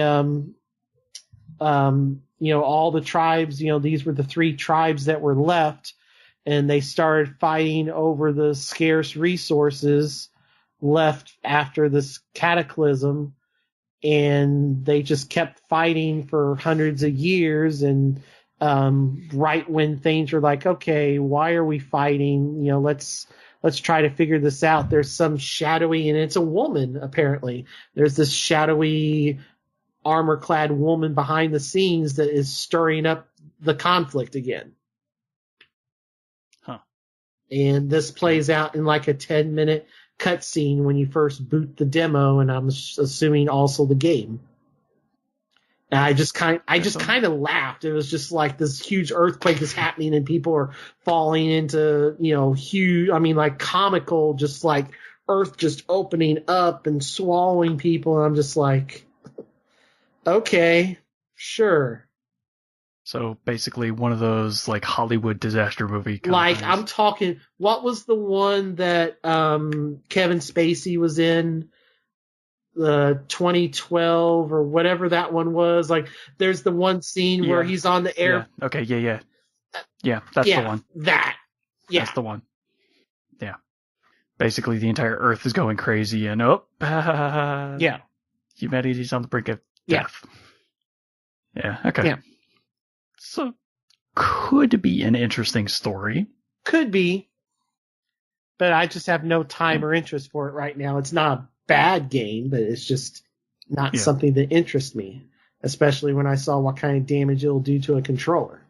Because you will damage your controller with this game. I don't know how you can't, with how fast you have to be in twirling the sticks and... Yeah. All right. And speaking of bad games, unfortunate but true. Recore. I don't think that's a bad game.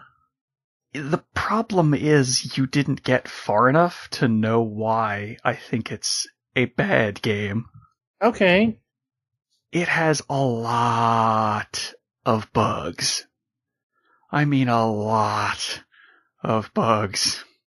And they still haven't been fixed? No, and I doubt they will be.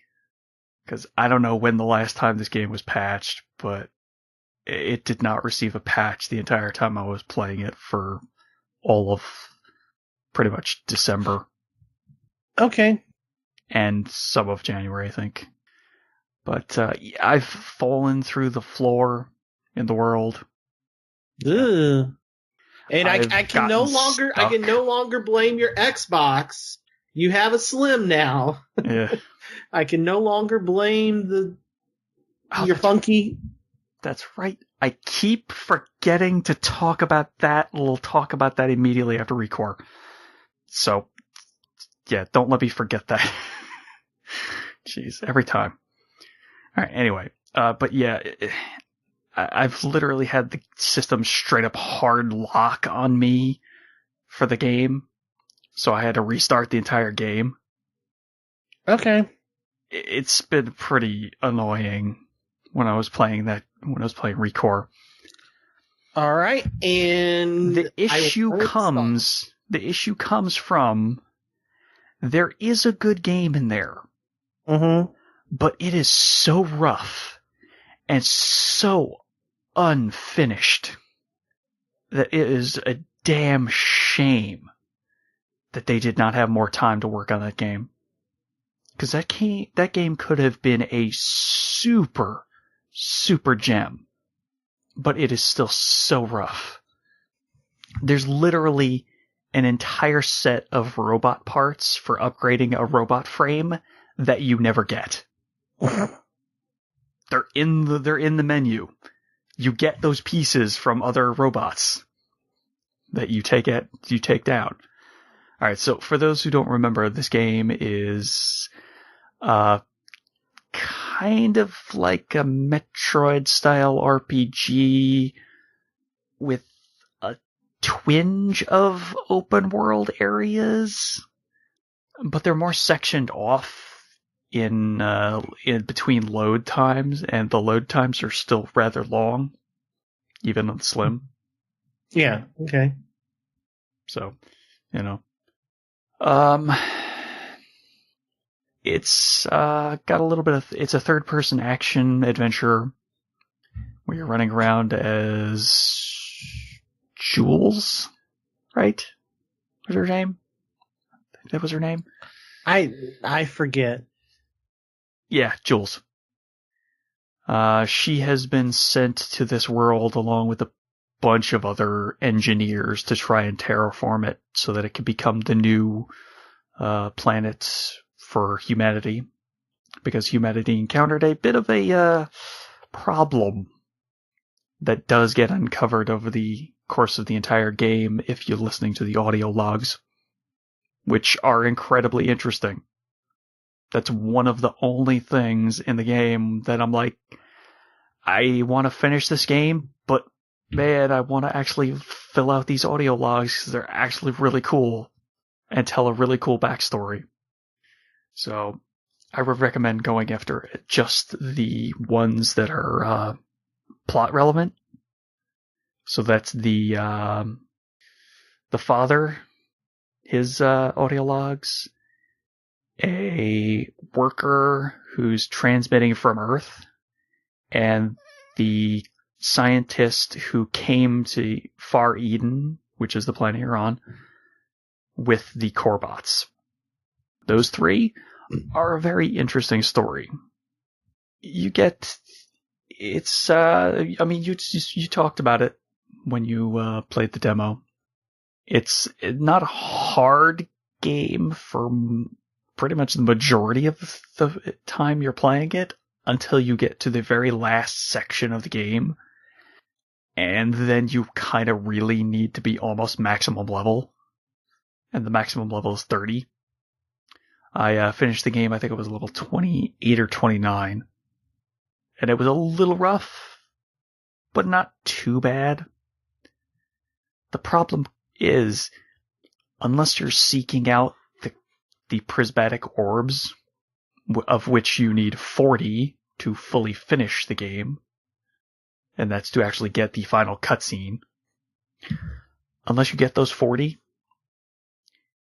you won't have enough to fully actually get to the top of the final dungeon. And those will actually give you a bunch of XP when you find them. So they're worth finding. But they're not easy to get to some of them, because you'll need to have either Corebot frames that you'll get further on in the game, or pieces to upgrade some of your character, your weapon. So without those, you kind of can't get some of them. So if you were really, really interested in the demo, sure, go for it. Play it through to completion, but just realize that you're going to find some bugs, and you're going to find some serious rough edges with this thing, because they just did not give it the time it needed to finish and get polished up. And like I said, that's a huge shame, because it could have been an amazing game. Because the actual moving around mechanics and firing the weapon and pulling the cores out from the Corebots, that's all fun. Just you encounter those bugs, and it's just like, this is seriously grating on me. And also there are sections of the map that you can't get to because you don't have that final Corebot frame that they tease you with, that you will never get, because they're like, okay, I guess we just have to cut this because we don't have the time. So, yeah. It's such a damn shame that it turned out as annoying as it is. And speaking of annoying games, The Division for Xbox One. Mm-hmm. So there's been plenty of updates for the game. So I was watching a streamer who was playing the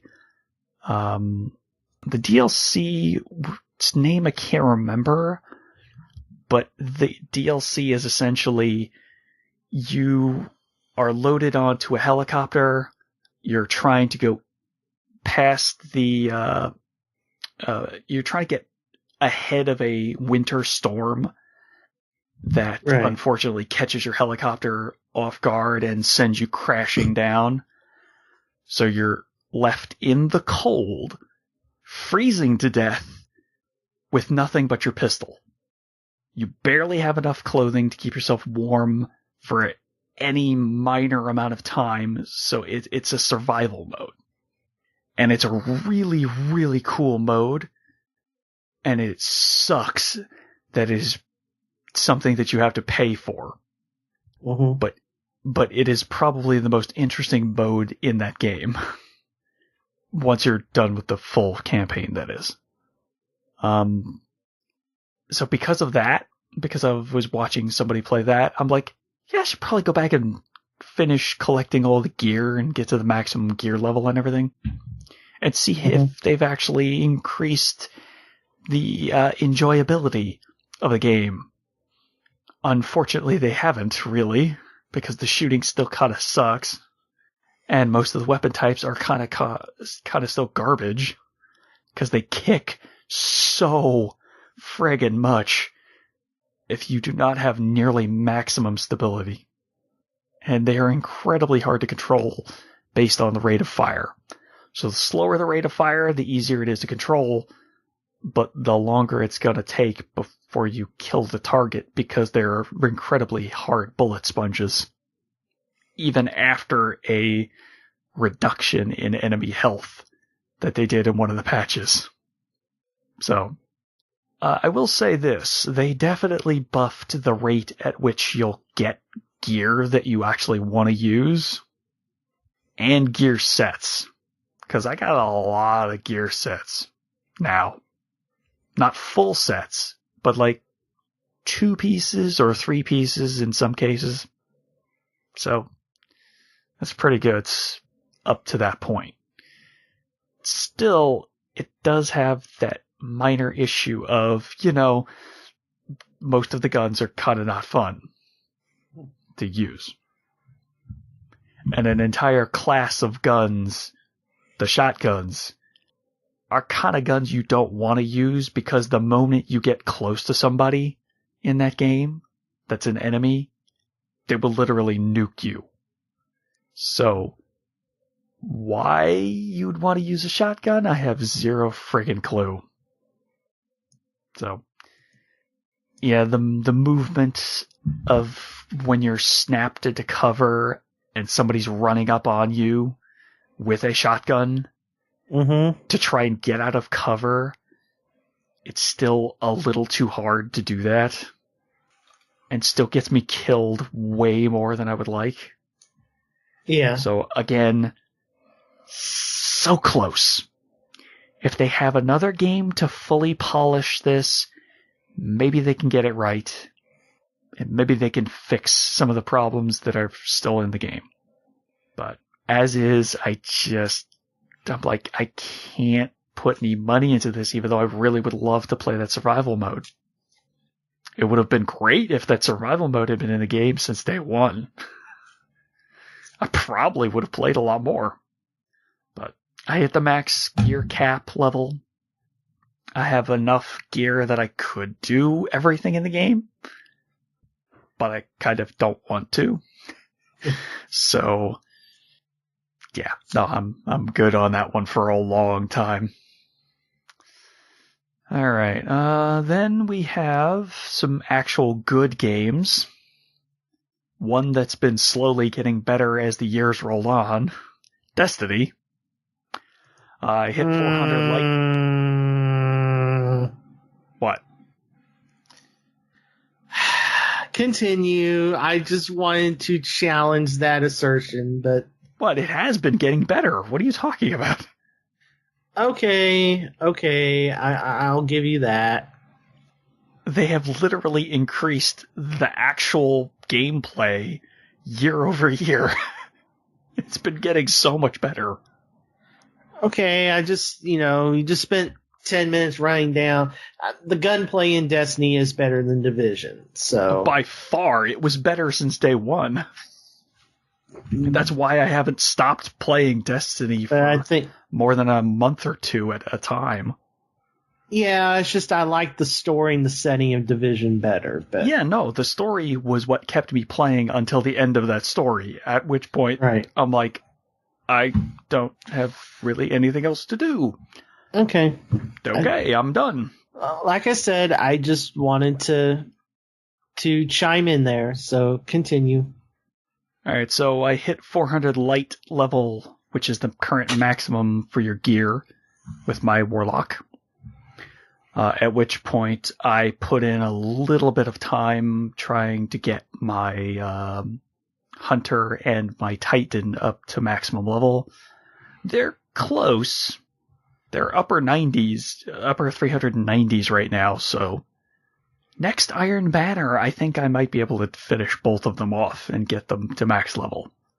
So, we shall see. But between the last time we had a show and now, they had the Dawning event, which introduced a couple fun new things to the game. Strike scoring.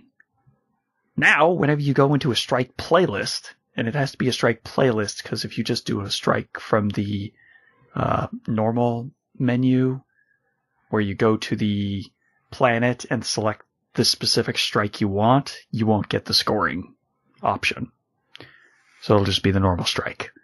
But any strike playlist now has a scoring component added into it. And that makes it actually so much more fun. Because each time you do X action, you'll get a medal. The medal equals points. Each kill equals points as well. So let's say you do a melee kill. That'll give you a takedown medal, and that'll give you like 150 points.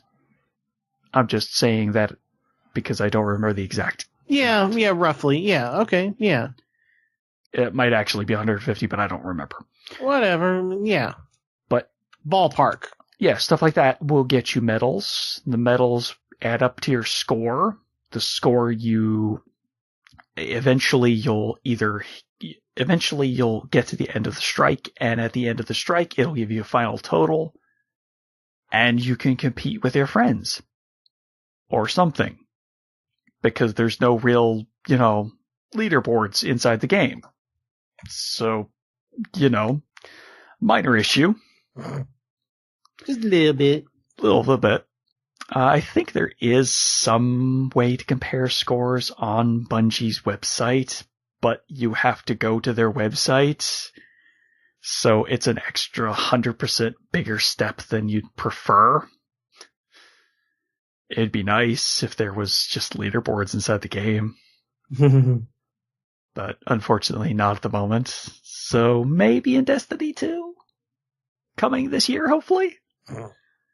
I mean, they had Activision conference earnings call. That was what it was. They announced that it was on track. So if Bungie doesn't deliver, there's a clause that Activision gets a very large stake in Bungie. So they got to deliver it. I mean, they got an extra year. So the game that fell apart. They got an extra year. They got a full extra year. Yeah, so, but it's taking 3 studios to get it ready. So it's just, yeah. I'm hoping that's just armor and map designs. If it's actual people in the code, that might be a bad sign. The game that might just be asset generation, weapon designs, armor designs, stuff like that. We don't know. Yeah, I mean, we'll see, but it's not heartening that the game that was rushed to make a deadline is once again in its sequel possibly being rushed to meet a deadline. I don't think that's the case though, because they got the extra year. Okay. I don't know that Activision would have let them do that if they weren't actually confident.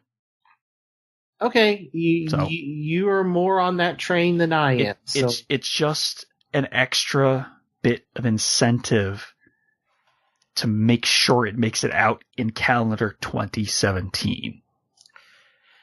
Yeah, I think that's what they mean, unless they mean in their business calendar of 2017. Okay, because right now, after May, the only 2 games on my radar are Red Dead 2 and South Park. So. Oh yeah, after the delay, jeez, yeah. The indefinite delay of Fractured But Whole. Yeah. Until. That's literally all we got was like, we'll tell you when it's ready. Fiscal 2017, which is April of 2016 through March of 2017. Exactly. So that's why I'm like, maybe that's when that clause kicks in, is March 2018? I don't remember how they worded it.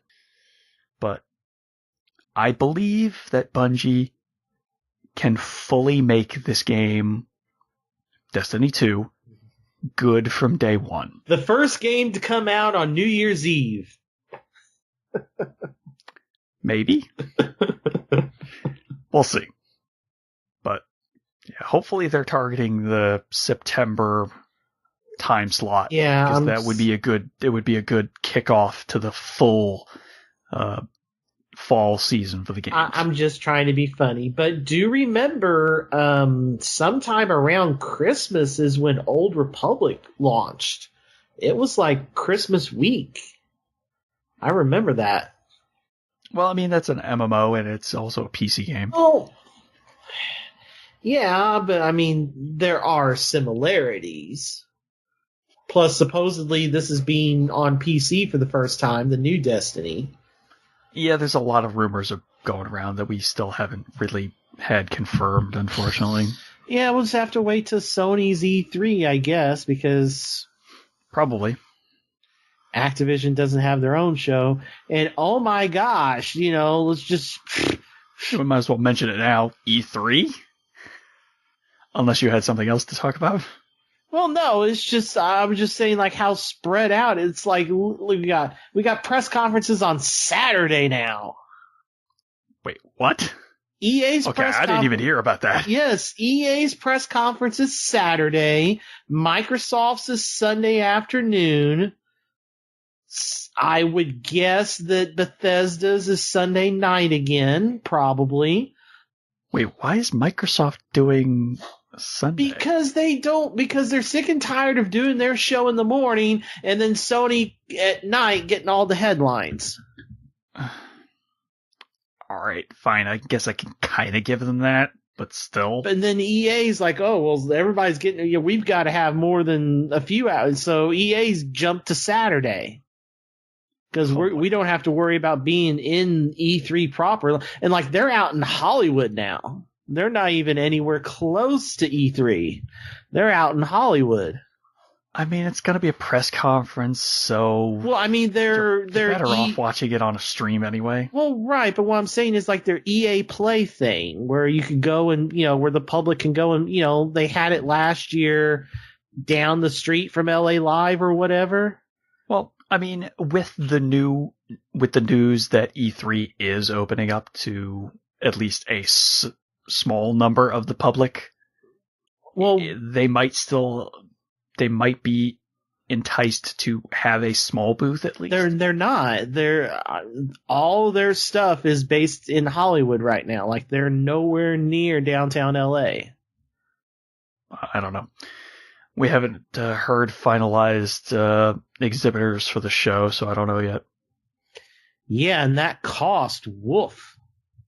Yeah, $150 for the early bird special, and then $250 for everybody else. Yeah.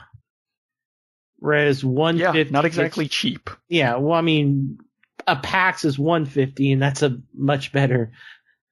I went to E3 during the golden times of 2004. I still have the DVD set. There was some company that put out like a DVD, like a 3 or 4 disc DVD set of E3, like all the stuff there. So I have my memories of that, fondly. And 2004 E3 is much different than current E3. So was that DVD set? Was that a GameSpot set? No, it was a separate company. So it wasn't about GameSpot going to E3 though? No, it's not the thing that they show with John, but it was some independent company. Well, I actually own those DVDs. Yeah, hold on. From the GameSpot DVDs. Right, hold on. Where are you? Oh. But yeah, that was big news that came out just earlier this week or just late last week for the E3. When did they announce the E3 was being open to the public ticket sales thing? Was that this week? Okay, it is Next Gen Video in association with IGN, GameSpy, and the ESA. Ah, okay. So when did they announce that the tickets were actually going to be open to the public? Was that early this week? No, well, they went on sale on the 13th, my birthday. But when did they announce that the that week was gonna before, happen? the 6th. It was okay. So I guess everybody was commenting about the fact that it was now we had the prices. Right. Okay. And this set's really cool because they have one disc for each of the consoles and then a PC/extras. So it's like a 4-disc set. Yeah, I don't remember how they organized the GameSpot one, but I have it. So if I wanted to, I could go dig around and find it. But yeah, not right now. Yeah, Next Gen Videos is the name of the company. 13 hours across the 4 DVDs. It's a lot. Yeah. I don't remember how much time the GameSpot one was, but yeah, I think it was slightly shorter, unless you were looking at the press conference stuff and everything. Well, this has the conferences on them too. Yeah. That's the part that's really cool to watch. Just like those press conferences are just nuts. Yeah, because remember this was the debut of Twilight Princess. This was the one where it was a 9-10 hour wait to go. Oh, it was also the Wii. It was also no, it was the 3DS. It was the 3DS and Twilight Princess, or not the 3DS. I'm sorry, the DS. It was the DS and Twilight Princess. And the wait to get through the line was like 10 hours. So I never did. I was like, it's like I'm not spending my whole day here. Exactly. So hopefully that's not what happens at E3 this year as well. Well, hopefully they'll have more consoles set up so that people can actually try the stuff. Well, see, Giant Bomb talked about this on their episode of the podcast this week. What happened with me, where, back then, yes, there were tons, there were demo stations and da-da-da. That's not there anymore. Like, everything is like theater demos and closed door, stuff. That's why everybody's hoping that, maybe they'll make it a little bit more public facing because there is going to be a small segment of public people coming in. I mean, let's hope, but basically to me, unless you live in California/LA, I would save your money and go to a PAX. Right, but it is still a huge travel expense to travel up to Washington or over to the East Coast or down to Texas. So well, PAX South is Texas, right? Yes, it's San Antonio. Yeah, okay. And I'm sorry, Thorbon, you're there, and Mega 64 and Angry Joe are there, but no one else is ever there. Like IGN didn't show up, Giant Bomb didn't show up. It's regional. It's a little bit smaller. Yeah. But that makes it a little more intimate. True, but I mean, it's just like, a few devs I follow were there, like Mike Laidlaw was there, but if I have enough money to go to one PAX and enough vacation time to go to one PAX, I'm going to East. Because almost everybody I want's going to be there. But also, we're going. Well, yes. Me and Scott, so, yes. Yeah, exactly. I don't have to go by myself either. So, yeah, but all right. Sorry for the sidebar, but so Destiny, it's what else did they add? They added a bunch of new armor sets that you can get in Treasures of the Dawning. The Dawning event was a couple quests that allowed you to get mostly just rep and some fun bonus pieces of weaponry and armor. And then also allows you to... they also had Sparrow Racing League, right? That was what the other thing was. So it was, once again, 4 maps as opposed to 2. So, yeah, already doubling the content. I will say this, though. Those 2 new maps that they added were actually really fun. They were really twisty and windy and really fun to navigate. So I'll give them that. That lasted 3 weeks for Sparrow Racing League, and then once that was done, they still allowed strike scoring to stick around. And you can also still get Treasures of the Dawning because they had exclusive armor and sparrows in them. Mm-hmm. But Sparrow Racing League is now regulated to private matches only. So it's not available for public matchmaking. But, I mean, you still have the chance to actually do it. You just have to have enough people who want to do it. So, yeah, Sparrow Racing League was never my favorite thing. It was a nice distraction for like 2 weeks. And then I kind of stopped playing it once I had maximum level. Because it did actually give you light, relevant armor, which was good. So, let's see, anything else to mention? They just had a hotfix patch go out, and it altered quite a few things. The meta that the game has had for the past 3 to 4 months has been shaken just a little bit, at least. They made some serious changes to special ammo and how that's handled in the Crucible. Anytime you now die in the Crucible, you now lose all your special ammo. Whereas before, you kept it. Now, you lose it. Okay. To compensate for that, the special ammo, instead of spawning once every 90 seconds, spawns every 60 seconds. So, I'd say that's a decent trade-off. So, it seems to work.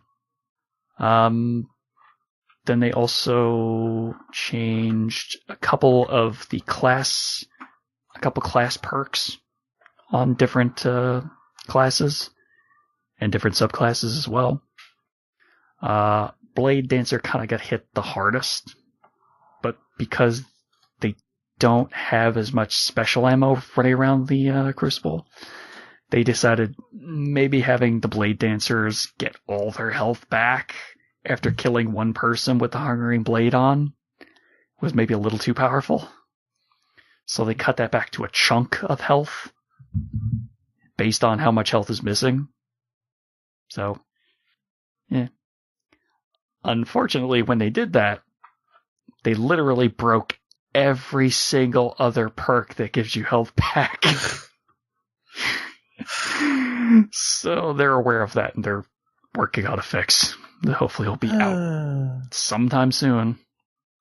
I mean, they're still usable, but now they function exactly like the Blade Dancer perk. So, talk about spaghetti. Yeah. Code. Pull one thing and everything else moves. So, hopefully they've had enough time to work out a lot of the kinks that they've had in the first version of Destiny for the second version. Yeah, not really much else to talk about there. It was fun to play in the Dawning event because they did the tower up as a fun little winter wonderland. It had snow all over the place and everything. Okay. And they also added in a couple of items that you can... They're consumables that put a unique hat on you, I guess is the best word for it. Okay. So instead of just looking like yourself when you're running around the game world, it puts a snowman head on you, only it's a snow dreg. Because, there are dregs in the game. Yeah. So it's a snow dreg. It's got the little top hat and the sticks hanging off of it. It's creepy. So I'll give them that. It definitely invites the same comparison to a dreg. Creepy, but still I want to shoot it in the face. Then they also added in a snow globe that literally just goes over your head. Only it's an engram shape, so it's got an engram look to it. And as you move, the snow inside of it shakes up and swirls around. It's really cool. So that one was really cool. I really like that one. And those come out of Treasures of the Dawning. So you can get those even now.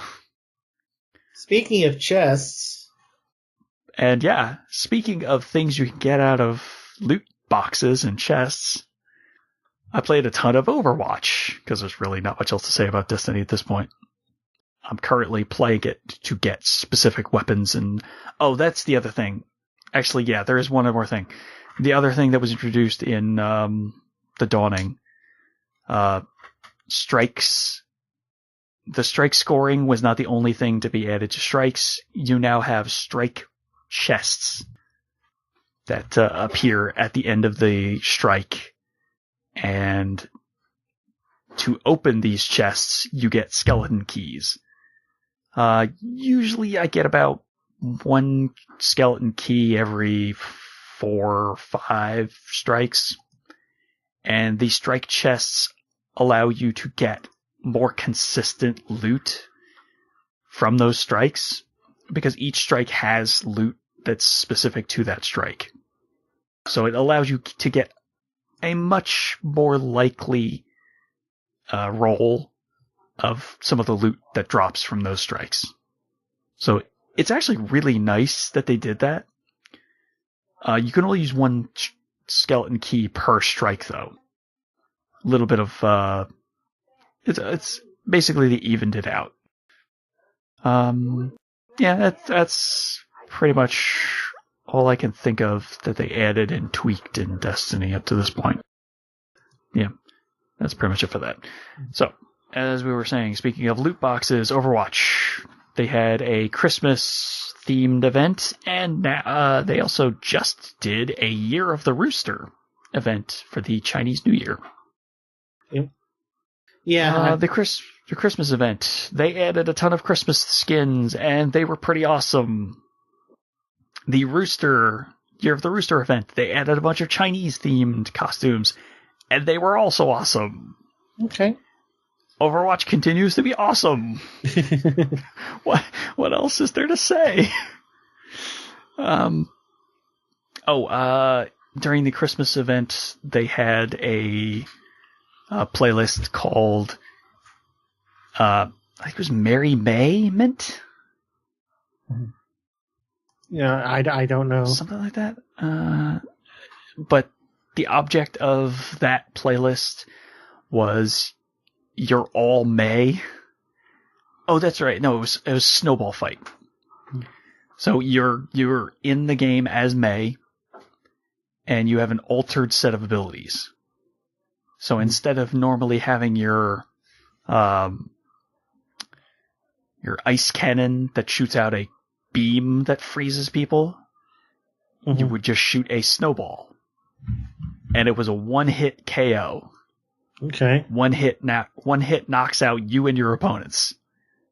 You still have your ability to freeze yourself in a block of ice to heal yourself. Mm-hmm. But instead of actually healing you, it just uses it just blocks the hit from the snowball. Right. And then you also still had your ice wall. So same thing, essentially. You had to run around the map to find patches of snow to suck up into your cannon to reload your snowball. So you got one snowball, and then you had to go, oops, I gotta go run and get another one. And her ultimate in that was, instead of having just the one snowball, it gave her, I think it was 7 or 8 seconds of unlimited snowballs. So that was pretty fun for the duration of that one. They also put in a bunch of achievements for that mode as well that you can no longer get. Well, they did that for the Halloween event too, and I think I think they didn't do that for the summer event. Okay. I think that was the only one they didn't put new achievements in for. But they also added in a couple new achievements for the Year of the Rooster as well, because they added in another new game mode, and I think they were saying this one was going to stick around. It's called Capture the Rooster. Now, it's not as interesting as it sounds because it's just capture the flag. Right. Like, there's roosters on the flag, so yeah, haha, funny. But it's essentially just exactly what it sounds like. You're running to the opponent's base, grabbing their flag, and then trying to make it back to your flag to capture it. Right. You do that 3 times, you win. It's really just that simple. There's really no other tweaks to it. The only thing I'll say is some of the defense characters are really, really good at defending that flag. Like Junkrat. He's very good at making sure people do not get away that quickly with the flag. Because you put down your spring-loaded bear trap right on the flag, and as soon as they cap it, or go and grab it, they're stuck in place for at least, 3 or 4 seconds. So at that point, okay, somebody sprung my trap. I gotta run back to the base and kill them quick before they get too far. Yeah. So, yeah. I think the Year of the Rooster is just about wrapped up. I think this was the last full week, I want to say. But it's not going to go for much longer. So, yeah, there's not really much else to say about Overwatch because it continues to be super awesome. Oh, they added a new map. I think it was called Oasis. Yeah, that sounds right, yeah. It's a new map. I think it's set in, like, the Middle East or something? Or in Egypt? I can't remember. It's been a while since I've seen it. Yeah. Yeah, that's kind of it. They're already talking about the next character that they're going to be adding to the game. The name being bandied about is Doomfist. So that sounds interesting. People are already trying to do bids for the voice acting for it. Right, yeah, Terry Crews, yeah. Yeah, it's some weird stuff going on with that one. But, yeah, props to Blizzard for being just kind of awesome all the time. Despite Activision owning them. So, or in spite of, actually. Yeah.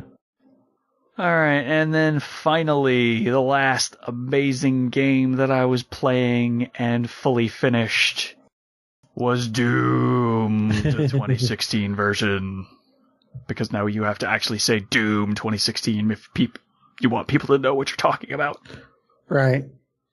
It's essentially Doom 4, because apparently the canon in the game is literally everything else has already happened to you. This is just kind of a continuation. But they went, let's just reboot. Let's kind of reboot it. Give it a whole new spin. And man, what a awesomely fun spin it is.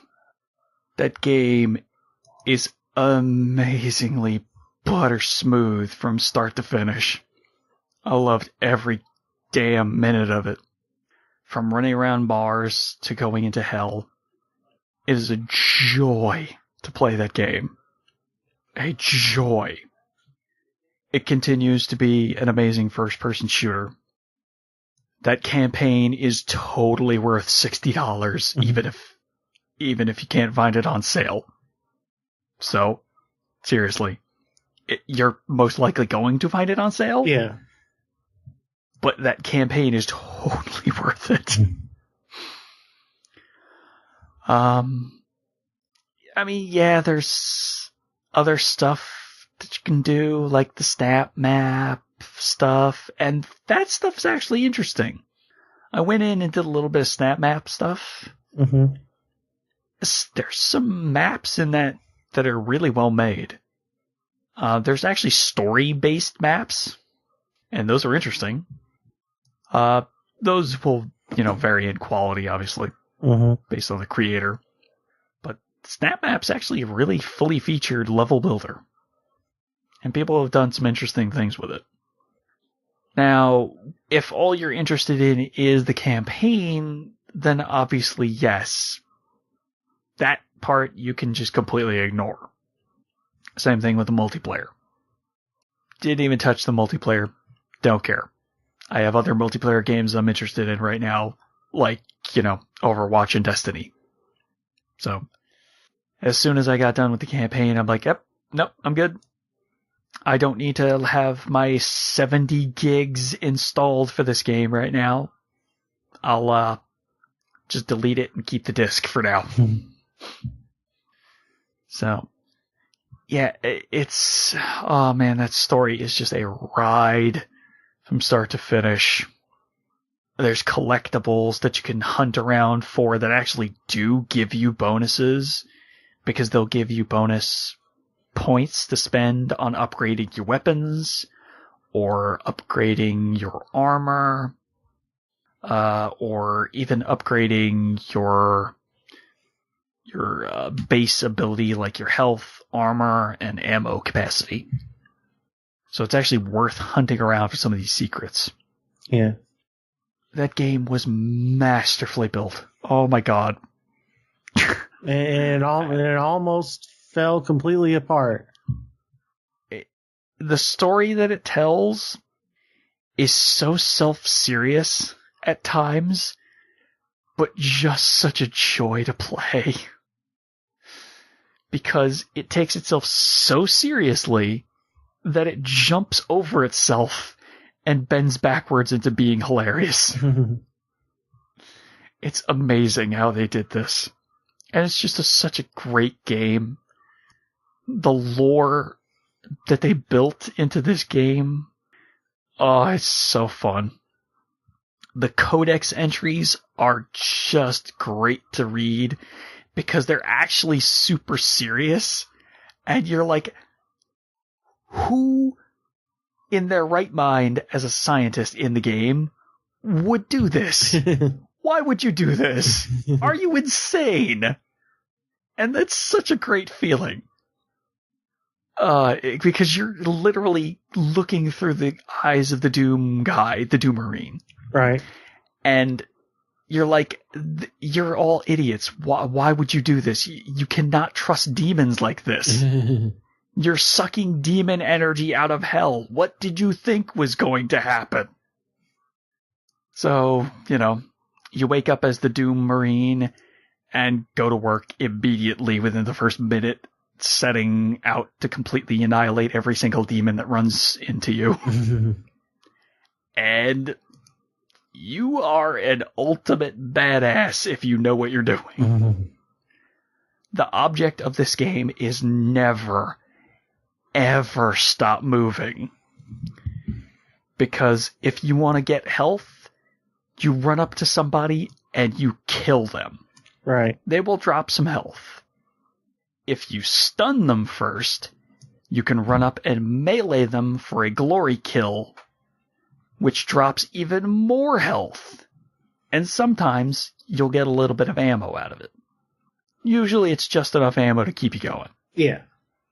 Not enough to really to fill all your weapons or anything, but usually just a couple of shells for your shotgun or a couple bullets for your assault rifle kind of thing. But then there's also runes that show up eventually in the game. And those will alter the game a little bit more, because some of them allow enemies on glory kills to drop armor shards. And then there's also a really ridiculously super powerful rune that if you have 100 armor, you don't use any ammo for your basic weaponry. Nice. Yeah. Man, that's a fun weapon. It's so much fun to be able to do that. Yeah, id did such an amazing job with this game. It was worth the wait when they had to keep scrapping it and starting over. They did it right. I would love to have a sequel to this, just because it sets itself up with just enough wiggle room that they could. Oh, it's so good. It's satisfying start to finish. Now, some people might say that ending is not exactly satisfying. I would not agree, because it does wrap up the entire storyline at the moment. So, it wraps up the arc from when you're awoken to when you have to either go back to sleep or whatever the heck happens to you at the end. I mean, what exactly happens to you is up for debate. Because something does happen to you. But, obviously, it's a little bit vague.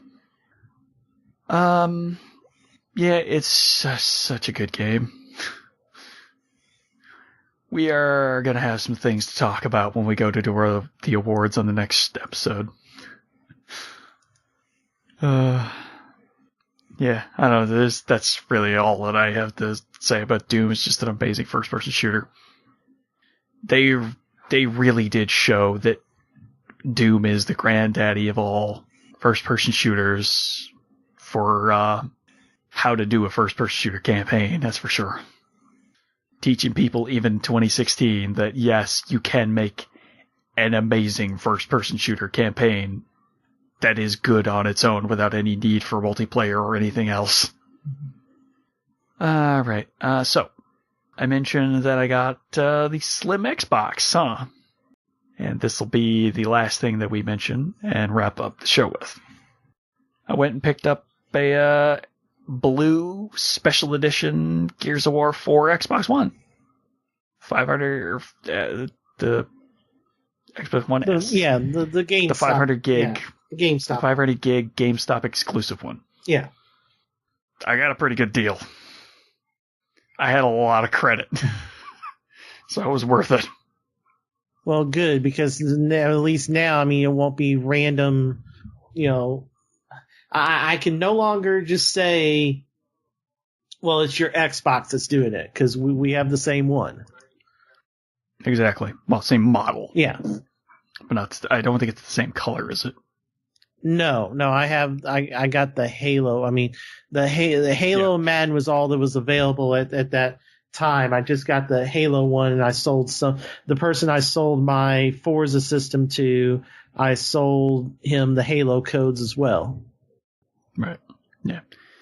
Okay. So, it definitely does seem to run a little bit faster overall, just in general. Mm-hmm. The fact that the sleep functionality actually works now is great, because now I can just put it to sleep and all the downloads happen in the background, just like the 360. And that's always nice, because you used to be able to just hit the off button, and whatever was in your download queue would finish on the 360. And then it would just straight up turn itself off. Why did they not keep that functionality? I have no goddamn earthly clue. There are certain things that you'd think, oh, okay, let's keep that, because that's a really useful function. But no? So, yeah, having the ability to actually put it into sleep mode is incredibly useful. Having the ability to plug in an external hard drive is incredibly useful. Yes.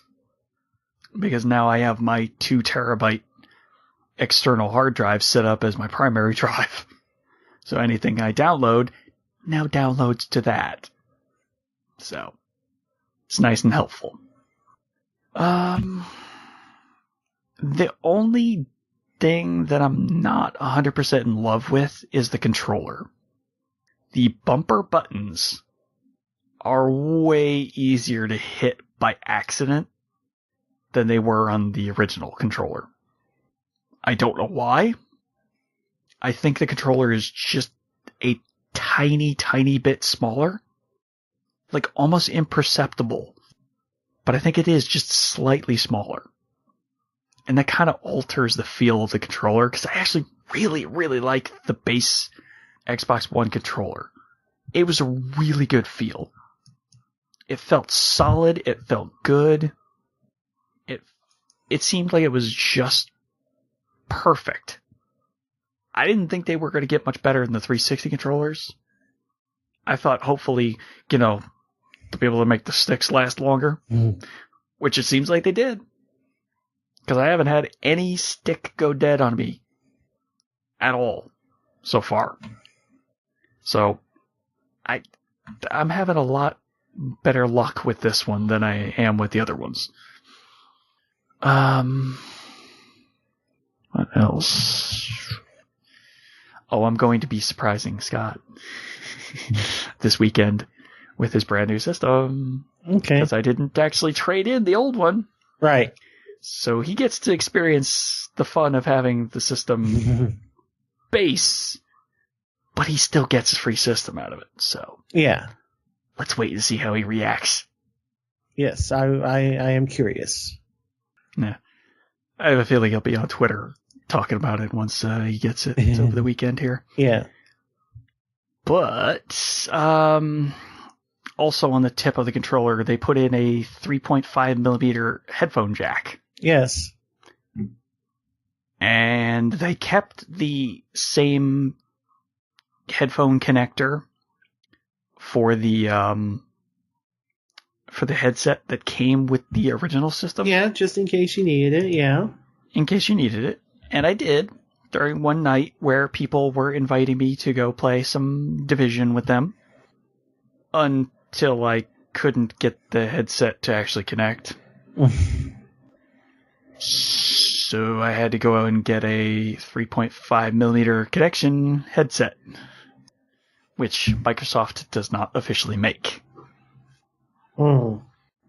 So, apparently, the original headset has some serious problems, where the headsets will just straight up die. What ones? The original headset. The one with the giant wide body controller. Apparently that connector, something gets funky in it, and the headset will just straight up die. Okay. I don't know if that's what happened. If it is, I have to get Scott a new headset, because that one doesn't work. Potentially. Yeah. So I guess we'll also be finding that out, too. Yeah. But I think that's it for everything that I've been playing, and everything that's happened in the past couple months here. Mm-hmm. It's been an interesting couple months. Yeah, to say the least. I'm definitely happy that I played Doom, though, because, man, was that fun. Alright, so next up on the docket, I guess I'll have to start playing some Gears 4. Now that I've finished playing all the other stuff. That's kind of one of the only remaining giant games from last year that I haven't played anything of. Other than Battlefield 1, but I already know that's a good game. So, that's pretty much it, unless you had anything else to mention. No. Alright, so don't forget to subscribe to the show through iTunes or the Groove Music Marketplace. You can also... one quick note on that. There is a podcast app on Xbox One / Windows 10. If you search for Checkmate Arcade on that, we are on there. Cool. Alright. Even easier now. Yep.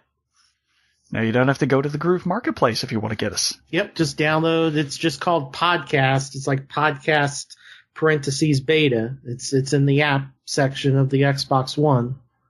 Cool. Alright.